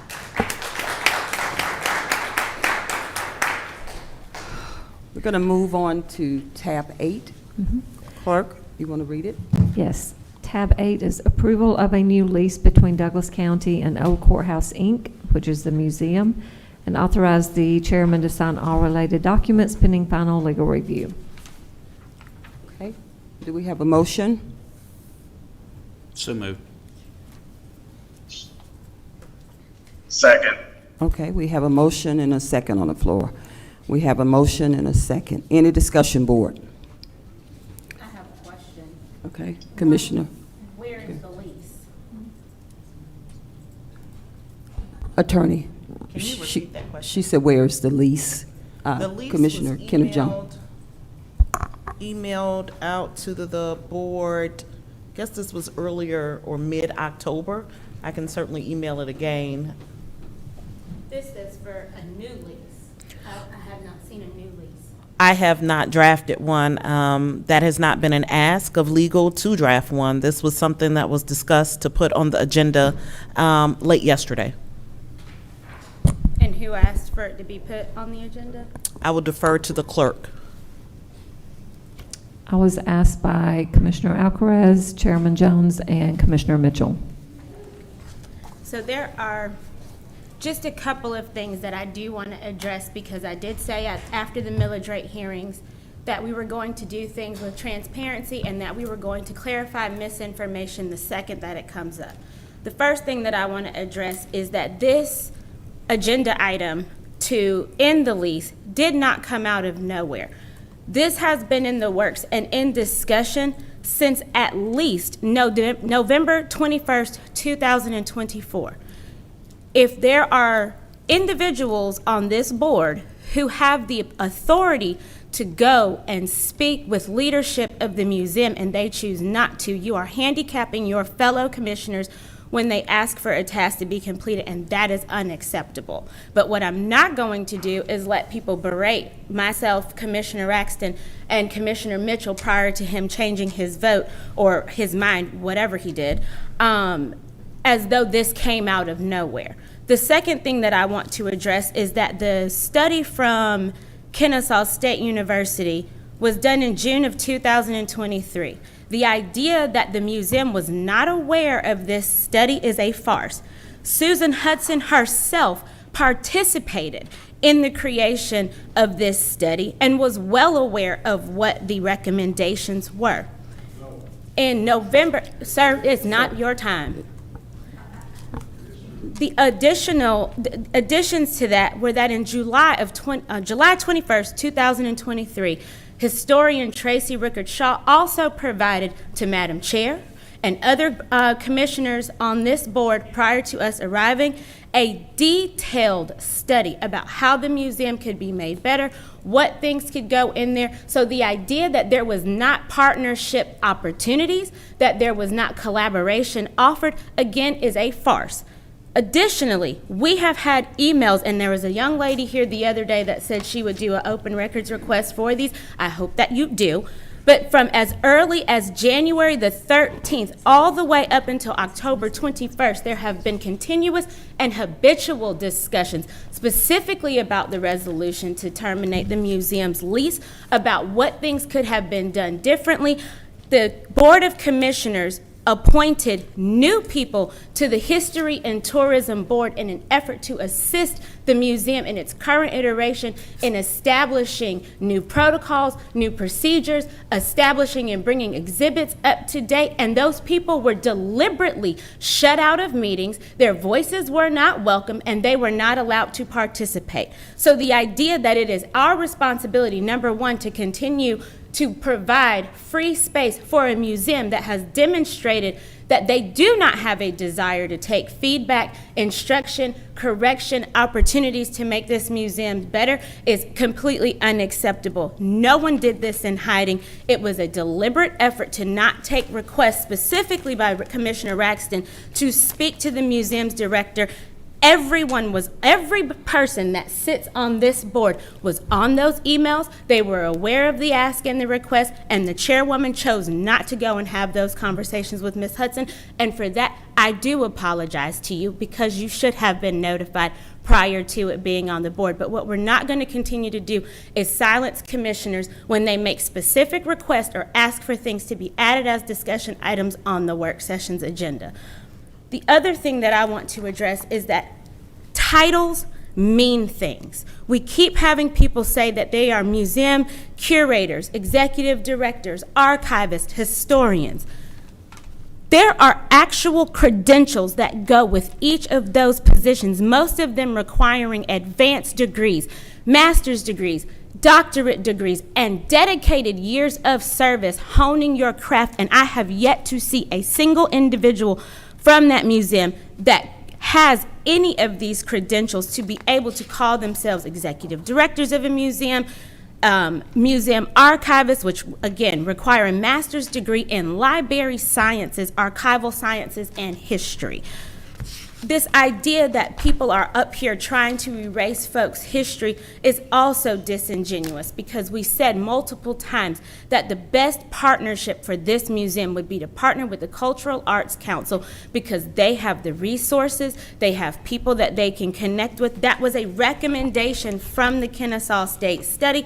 I did print a copy, and I will provide it to the clerk so that it can be included in the notes. I would also ask that you include in the notes the actual definitions and credentials for all of these titled individuals. But again, it is so offensive that our fellow commissioners would go online on the internet and ask or demand or request that people come out and target or harass or try to bully people into changing a decision after the fact because you didn't like it.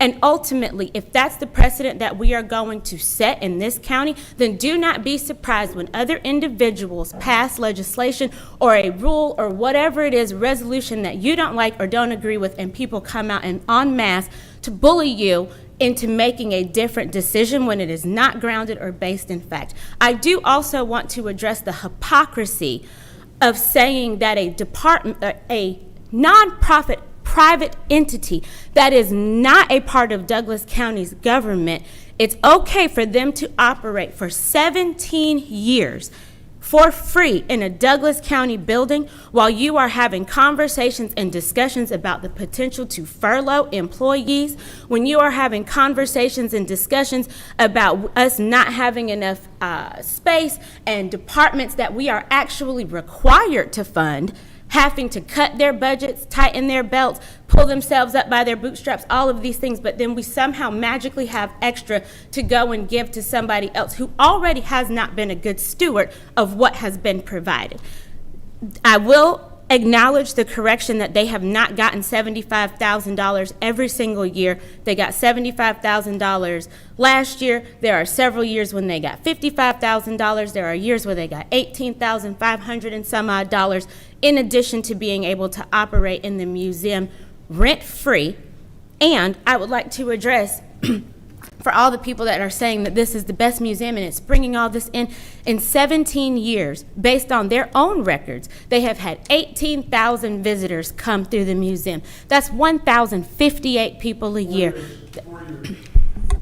Mr. Phillips, thank you. At the end of the day, there have been way too many people who have come up before this board and said we are not in the business of healthcare, that we are not in the business of managing bus systems and all of these things. The same applies. We are not in the business of museum curation. We do not have an obligation or a responsibility, and that is the problem with budgeting in a way that makes people think that they are entitled to taxpayer funds when those things are being given to help, assist, or support a nonprofit entity. And if we're going to say that we're not funding or we're reducing funding to the CSB because their records keeping was improper, because their receipts were not proper, because they could not survive their own operational costs as a private nonprofit, then the same goes for the museum. Madam Chair, I yield back. Thank you so much. Any other remarks? Commissioner Raxton, you have the floor. All right, thank you. So I just want to make sure I go on record as saying that I have never said that I'm anti-museum. I have never said that I am not in favor of having a museum in Douglas County.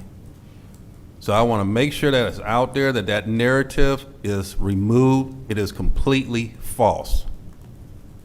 However, in the current state and based on information that we have, there are some opportunities to do something differently when it comes to the museum that represents the community of Douglas County. And again, as Commissioner Kenneth Jones has stated, I've asked questions. I've looked to have research done. We've appointed board members to support and assist the operations and the governance and the strategy of the current configuration of the museum.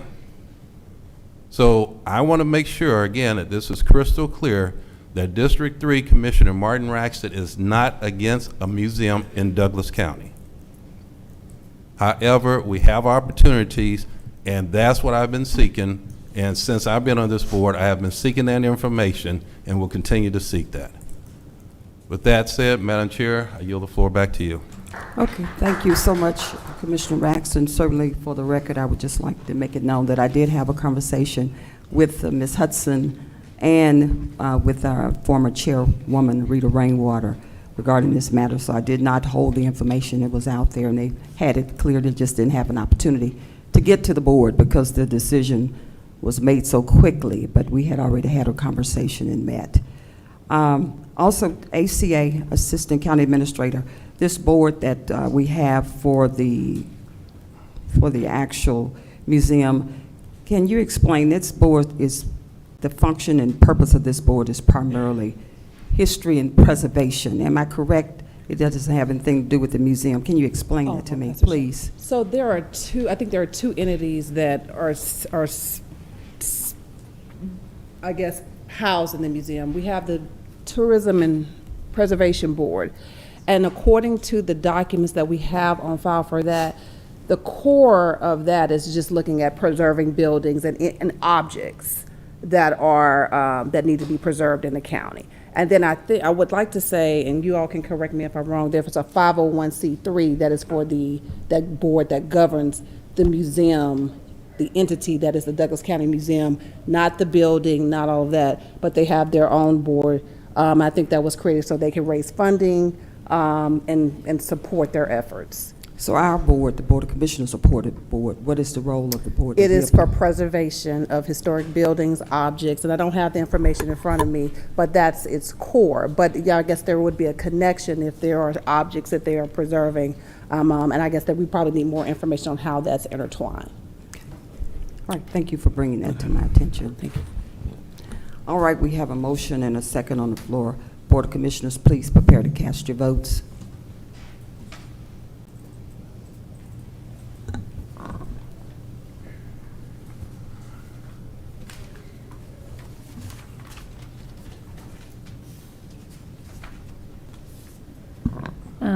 Sorry, Commissioner Mitchell emailed, and he wants to clarify that the lease would end on December 31st, 2025.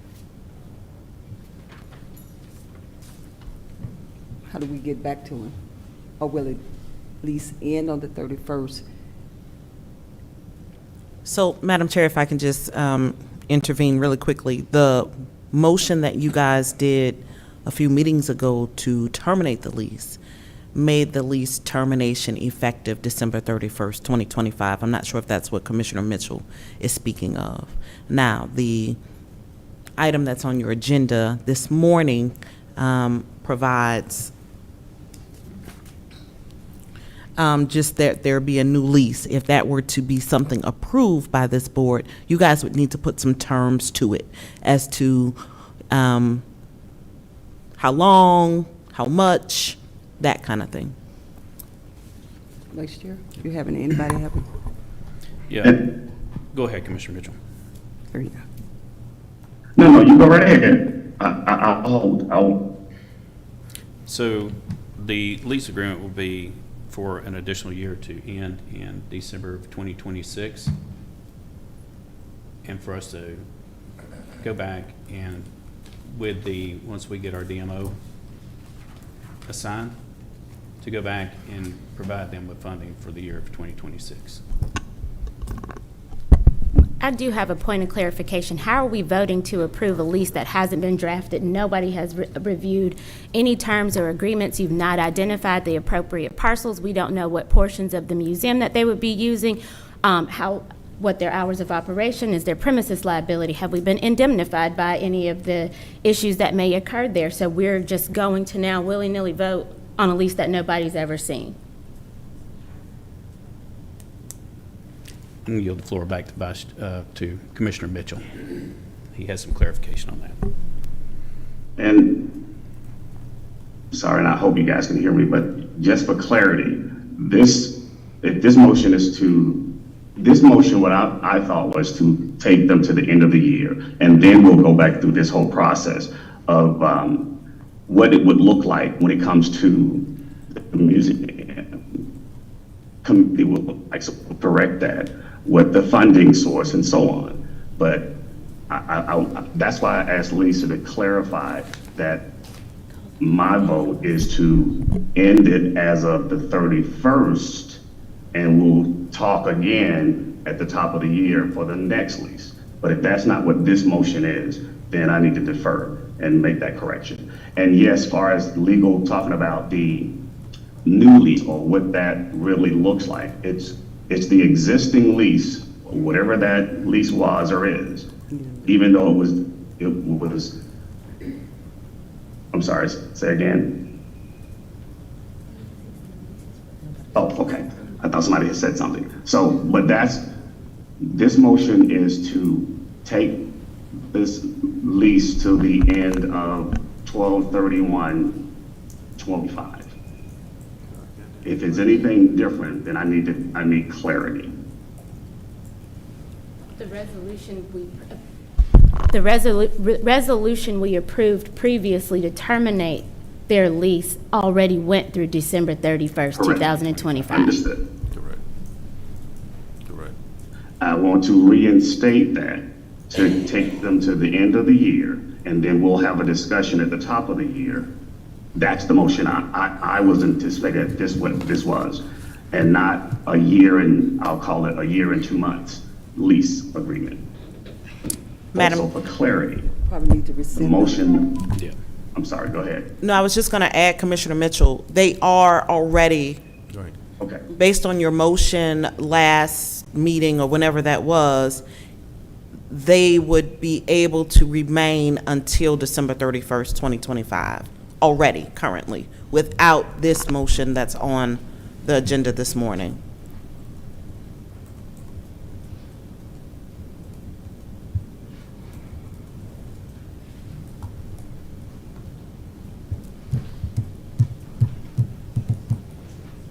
Do we still have him?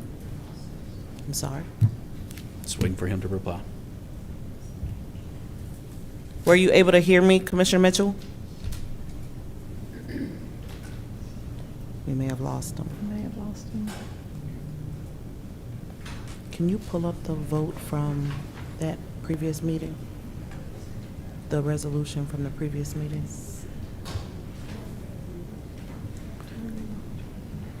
We're going to try to pull up that resolution so you can see what you guys voted on already to confirm that the end date was December 31st.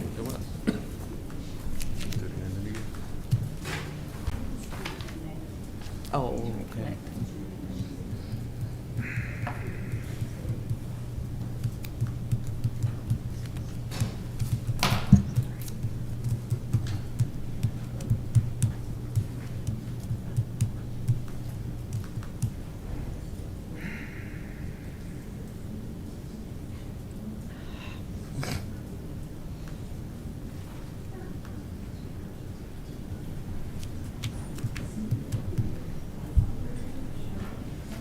Just mad with you. If you just bear with us just a moment, he's back on. Okay, yes. I dropped out again. I don't know what's happening with technology, so, but Commissioner Mitchell, we're just holding to get the vote from the last meeting.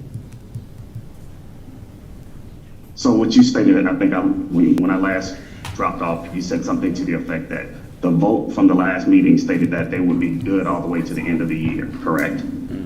Give me 1 second, sir.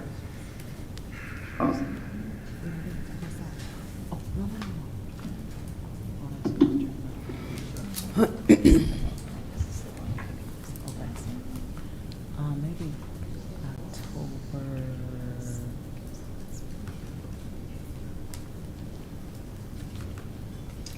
And County Attorney, I'm assuming you're ready to do something, but I want to ask a question while you're doing that, okay? Sure. Oh, okay. What I want to make clear is, I want to revisit this, even though we're saying that it ends. That's why I said, give them the 2 months to the end of the year, and make that known in this motion. So whether that's a new lease, an additional lease, or an extended lease to the end of the year, so that we'll have the opportunity to visit what Kennesaw State talked about, what committees, how we want to structure this, because we did miss the mark because of the different committee structures that we came up with, and we were on the wrong committee trying to do something to the museum. I want to rectify those things. I want to rectify the DCA situation with the funding and so on. But I want to make sure that if this motion that we're making takes us to the end of the year, new lease, old lease, however you want to call it, that's what I want to see happen. Then I want us to have a conversation at the top of the year as to the direction of what the museum will be and what we anticipate to look like in the future of 2026. Okay, Commissioner Mitchell, so the motion that occurred on October 21st, was a motion to terminate the lease effective December 31st, 2025, with a 30-day notice. So a 30-day notice would have to go out on December 1st to make the effective date December 31st, 2025. So the motion that has passed this board already ends the lease on December 31st, 2025. If the board wants to entertain a new lease, that lease would be effective January 1st, 2026. So your attempt to extend their lease to the end of the year would not be necessary because the vote that already occurred on October 21st already gives them to the end of the year. And if we don't exercise the 30 days on December the 1st, then they can still stay in January. And in January, if we don't issue a notice for 30 days, they can stay until February. And in February, if we don't issue a notice for them to vacate in 30 days, then they get to stay. It's been made to seem like it's a month-to-month lease. This argument has been made to seem like some heartless jackass just showed up one day and said, come clear your stuff out of this museum. We're not going to make any accounting or afford you any opportunity to prepare for this. And that's not what's happening. The end of the lease and the resolution is the notice. They are more than welcome to come and present whatever their ideas are. Work with whomever. But again, we don't own the museum. It is a private, nonprofit entity. They have to say this is what we can do and what we cannot do. They need to come and present what their partnership opportunities are, what their fundraising structure looks like, and if it does not match what the Board of Commissioners thinks makes sense going forward, then we get to say yay or nay. You get to stay in our building for free, or you have to find elsewhere to go. But this has caused so much unnecessary chaos simply because people didn't read. Thank you so much, Commissioner Kennedy Jones. You yield back? Yes. Okay. Respectfully, Commissioner Mitchell, are you willing to insert some conditions? Because it seems like you've already, we've already, like you say, the end of December 31st is the last date. We've already voted on that. That's right. Can you expound on what you were saying, Vice Chair? Just some conditions, that's what I'm thinking. Yes, I was going to say we can go back. I was going to put the motion forward because this was already, what I thought was already discussed, was to allow them to stay in the museum for another year. Just provide them, update their lease to allow them to where it does not, to where it does not end on December 31st of 2025, that it will extend until December 21st of 2026, to give them a whole nother year to see if this is going to work out, if we can work something out or not. But it's still, regardless, it's going to take them a lot more than 30 to 60 days to find the owners of all these artifacts and get all of them back. It's going to, I mean, that was something that we discussed. So that's what I thought the recommendation was that was going to be proposed from my fellow commissioner, was to give them up to a year, or to extend it until the end of 2026. But the motion's out there. There's my conditions, is to give them, that's what I'm putting on the floor, is to give them up to another year to see if we can or cannot work this out. But also, if we see that we can't, it'll allow them plenty of time for all those people, for all the artifacts and people who have donated that stuff, to find out where those people are in case they moved away out of our county, where they can contact them and come get their belongings back. Now yield back, Madam Chair. Thank you so much, Vice Chair. Commissioner Mitchell, you have any other remarks? Well, to that note, my vote would be no. We already cast And I our thought I votes. was, Okay. We haven't voted, we've just had a first and a second. We voted. Yeah, we voted. Yep. I'm sorry. Can we clarify what motion is on the floor, though? Yeah, the motion is to extend their lease to the end of 2026. Use the current lease that they have. Instead of a month to month, it'll be an annual lease to go to the end of 2026. Understood. and again, Lisa, that would be a no vote for me.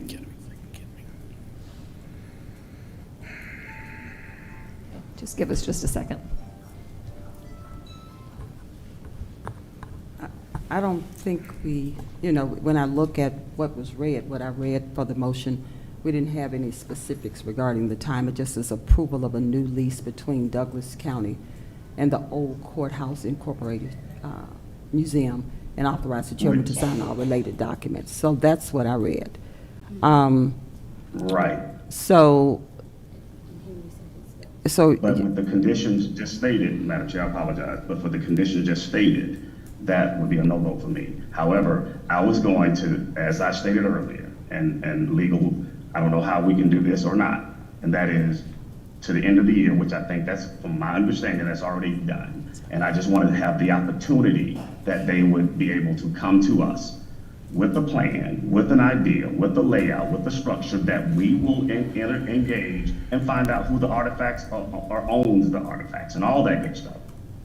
Then that's what I wanted to make sure that we had, that they had that opportunity at the top of the year moving forward as well. However, it doesn't sound like Vice Chair and I are on the same page, so I'll have to say no to that particular condition of that motion. But if it's ending at the end of the year, which we've already done, and legal is saying you're done with that, I just want to make sure that the condition is we will entertain a conversation with the historic museum as to what the future plan looks like. That's from committees, that's from how it's going to be financed, artifacts, who owns what, and so on.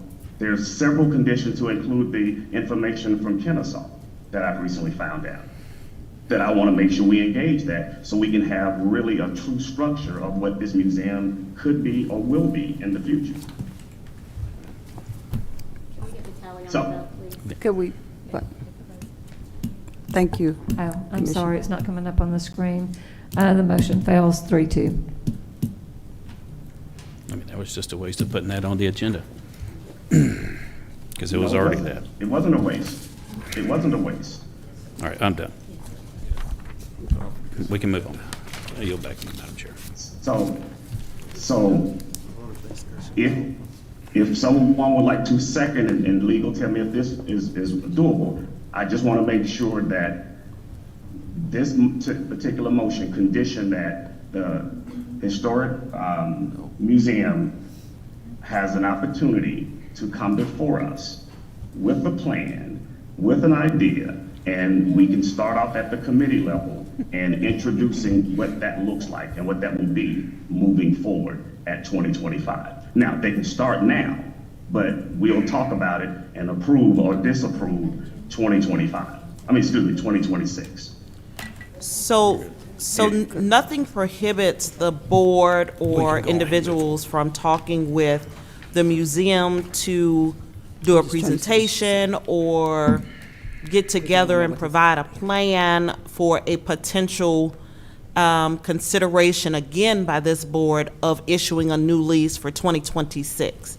Because the motion just failed, that would need to come back, right? And if you guys want some information or contribution, a plan from the museum, then that would need to come back before this board as a agenda item, preferably on a work session. But at the current point, the only thing that is in effect is the motion from October 21st to issue notice of termination effective December 31st, 2025.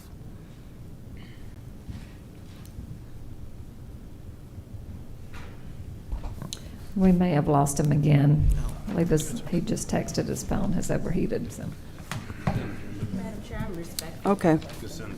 We're going to move on, and let me ask you a question, Madam County Attorney. When he calls back, if he has something else to add, is it possible for him to, when I say him, Commissioner Mistral, to call a new motion if he wanted to do that at this time? Or is it too late? If we say, that failed, maybe another one, call another motion. So the agenda item is what it is, and so it would need to touch and relate to what the agenda item is if you're gonna allow him to call a new motion. Right, but I'm just saying the same agenda item with maybe his conditions inserted, would that be allowable? Yes, if the chair is okay with it, yes. Yes, okay. I just want to make sure when we get him. Let's move on to our consent agenda right now, if everyone just hold, because I'm trying to see if I can get him back on the phone. Board of Commissioners, you've had an opportunity to review the consent agenda. Are there any questions that you may have regarding this consent agenda? If not, and I usually don't ask that, do we have a motion to approve? Second. We have a motion and a second. We have a motion and a second. Please prepare to cast your votes for the consent agenda.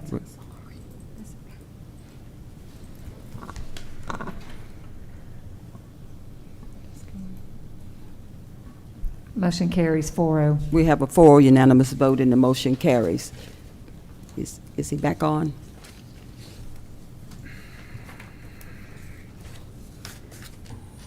Okay, I'm going to keep moving along and maybe he'll come on. We have next our announcements from our Chief Communications Officer, Yvette Jones. Would you please come forth?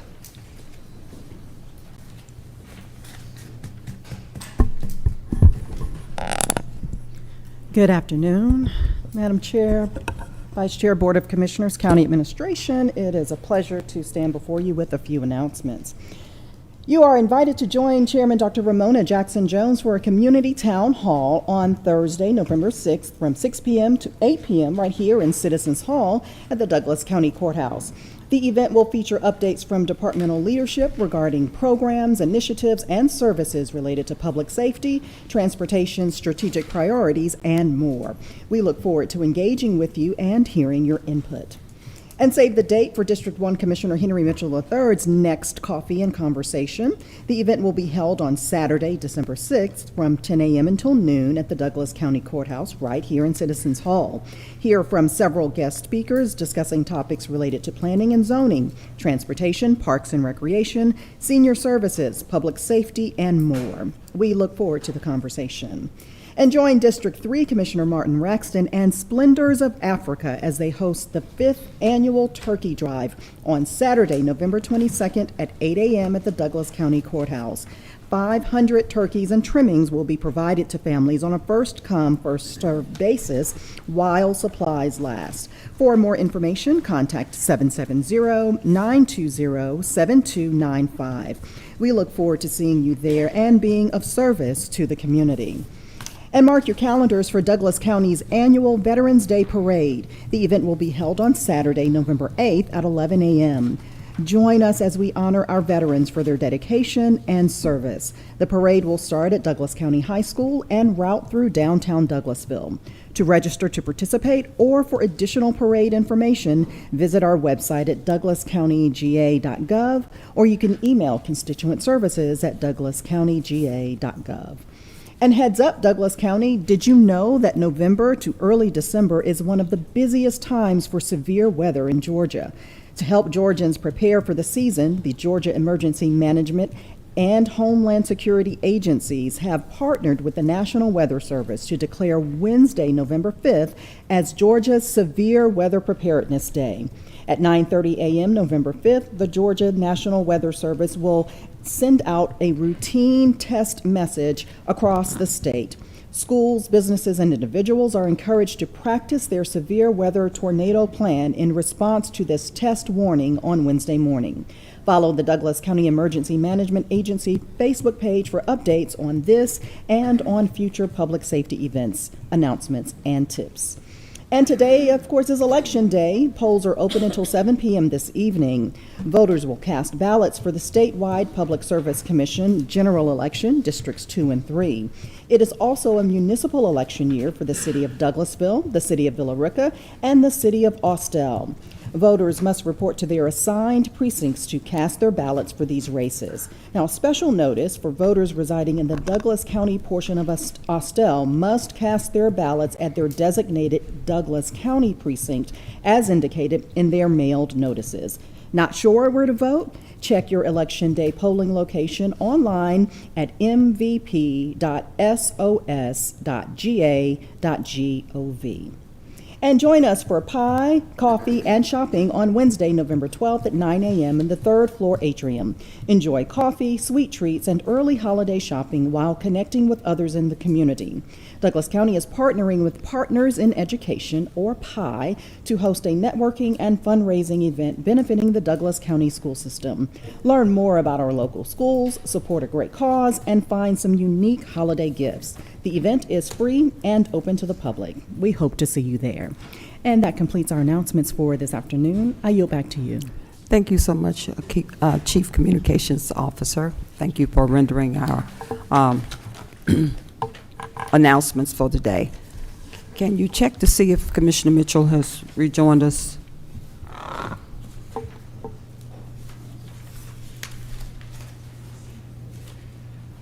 He's, okay, he's back.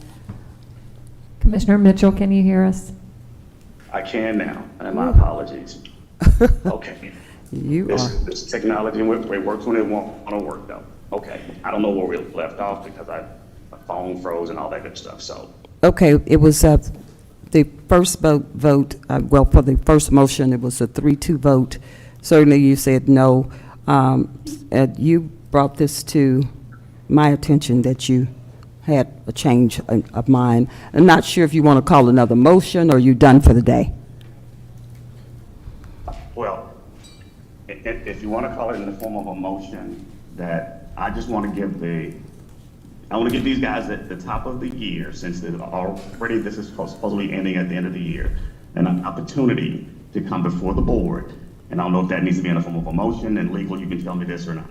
In the form of a motion that they will have the opportunity to present, as we will have the opportunity to make the adjustments as to what we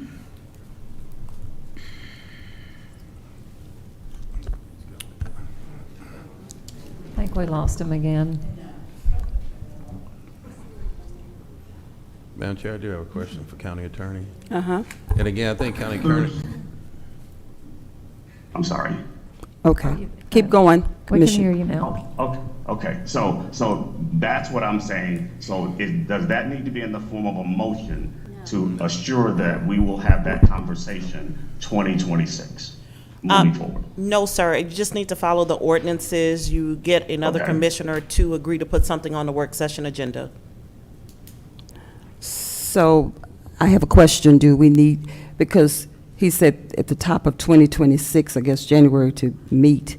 Yes. But what the board initially voted on was to end that lease on the December 31st, 2025. Do we need to rescind that? No, ma'am. So what do we do? Nothing. I think the idea of Commissioner Mitchell is to put them on an agenda for a presentation, and that doesn't require a motion. It simply requires 2 commissioners to agree to have something on an agenda. He's not asking yet, at least I didn't hear, to give them a new lease. He's asking that they present, so a new lease then could be considered after their presentation. That's what I heard. That's exactly right. So there's nothing to do. There's no action to take other than him getting the support of another commissioner to put them on whatever agenda those 2 commissioners see fit. Right, and I agree with that, but do they start packing now, or do they wait? Because that's what I'm saying. I don't like being placed on hold, and I don't think it's fair for anyone to be placed on hold. Commissioner, I'm talking to you right now. No. So with that being said, do they pack, or do they stack? Tell me. And let me also add though, Madam Chair, you're Okay. absolutely correct. And that's what I'm trying to avoid, the packing of anything. Right. So they have the opportunity. But I don't want to create a new lease until we review it and come to the terms of the agreement, look at what it looks like, what those things that are needed to make this right. However, I'm asking legal, how do we make sure that we're not saying this is your 30-day notice when you're packing to get out without having the opportunity to look at what the next year, 2026 lease would look like? So go ahead. No, I'm sorry. I don't think these are legal questions, but I think it just is a common sense then that presentation needs to happen before they start, before December 31st, right? Have the presentation and whatever conditions the supporting commissioners want for a lease that would begin in January to happen in enough time so that they're not moved out and then moved back in. And that's assuming that the new lease puts them back where they were, right? So that's making a lot of assumptions that I don't know if you guys have worked out yet amongst yourselves. Great idea. So that could happen, as you stated, between now and the end of the year. Absolutely. You can put it on any work session you see fit. Right. So that conversation can be had as of today, moving forward. And I guess would that be a Madam Chair trying to formulate, a committee of some? Let me stop you right there, because if we're going to follow Robert's Rules of Order, to reopen that conversation, you guys need to make a motion to suspend the rules and a motion to amend the agenda to now talk about that, right? And technically, you guys are done with this conversation because there has been a motion, a second, and a vote. I think the opportunity for you to continue to discuss it was because we lost you on the call. Right. Understood. And I appreciate that. So I guess now the ball, Madam Chair, is in your court. If you want to kind of suspend the rules to do this, to have this conversation, or to continue this conversation. If not, as stated, this is the window where they would actually have to present, put it all together, get it ready to go, so we can agree that January 1, 2026, that new lease would entail these types of conditions. Am I correct in that statement, legal? I think that the Madam Chair would need to get support for a motion to suspend the rules to move forward with some type of discussion. This is not a work session, A, and then B, hopefully, if that did pass, that members of the museum are here to make that presentation. I don't know if that is true. And I'm not asking for today, though. No, meaning I'm not asking that the museum try to present something today. No, I'm only trying to give them the window of opportunity to present. That's all. So you don't need a motion for that. That's simply saying to the clerk, me and I'm just going to use Commissioner Alcaraz, want it on the work session on November, 17th. That doesn't need a motion. Okay. That's my statement per legal. I don't know where Madam Chair and or Alcaraz, what you guys think. Or your position, I guess. Well, they can already come to us and do a presentation. I don't know why we need to have that. If they wish to come do that, they can come to us and contact us. We can put that on the agenda. I don't know why we need to modify the agenda. And again, I'm just a little taken back because this is you and I, Madam Chair, did not go seeking after this. It was Commissioner Mitchell came to us, and this is not what is being stated. I'm sorry, I got the floor. Was not this? This is not what was discussed. I apologize to you because now it was on the agenda and folks come out to see this today. And we're just right back to where we were, is the lease still ends on the 31st. Nothing has changed. If you wish to come do a presentation, contact your fellow commissioner or contact the commissioners, come up here, do a presentation for us. And, I apologize. But two, I'll wait for a commissioner comment. You can go ahead, Madam Chair. Okay. Thank you. Commissioner Mitchell, are you finished? Oh, no, I was going to add, let's be clear. What I said to you guys was to take them to the end of the year. You said, Alcaraz, to take them for another year because it's only 2 months in this year. That's your request. That was not my request. So let's be clear. And you're making a statement that, yes, I said to you guys, here's how I can help make this work. And giving them an opportunity to get there. That is, a new lease starting in January. So that was my statement fully, not what you stated though. That's your statement, so we be clear. And I'll leave it there. Now, Madam Chair, it's on you. But I told you where I stood, and I made it clear. So to be surprised or act surprised, that's not true. Madam County Attorney, Yes, certainly I heard what Commissioner Mitchell just reiterated what he stated on yesterday. Is it Correct. Is it too late to call if he calls a motion? For what? For Yeah. this particular item that we just discussed, he just said he had a different idea, thought process regarding, is it too late? If it's, Well, it's not about whether it's too late, it's whether it's necessary. And my opinion, it's not necessary, because if he wants them to come present, it's just a conversation with the clerk. It doesn't require a motion or action by this board for them to come present, or for them to approach commissioners on an individual basis. Does that make sense? yeah, but I heard him say new lease in January. I didn't, you just said, you know. I think he was making a distinction between what he wanted and what Alcarez wanted. Correct. Yeah, he did. Okay. Okay, all right. And Madam Chair, it doesn't, based on legal, doesn't look as though we need one. The only drawback to where we are is that, as you stated, that means they could be having to move out because this is their 30-day or 60-day notice. So they need to be moving out, and if we come up with a lease agreement and we come up with the MOU, we come up with everything starting 2026, then they move back in.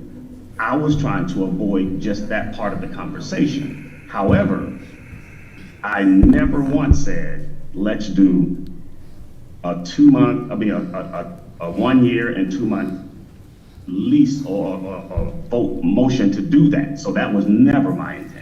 Madam Never. Chair, I feel like this conversation is getting deliberately obtuse at this point. So if you will entertain it, I'm making a motion to recess until this evening's meeting, because this is going round and round for no reason.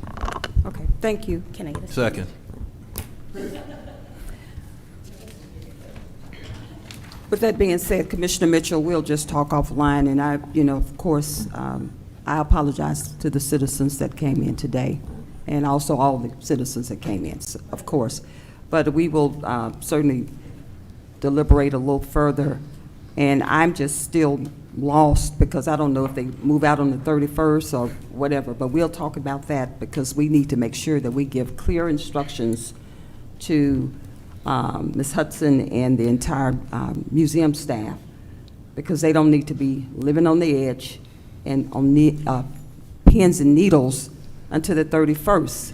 So I was expecting something more deliberate and something that was more accurate today, but it sounds like we can't get there at this time. But I do look forward for November 17th, I believe is the date that we talked about.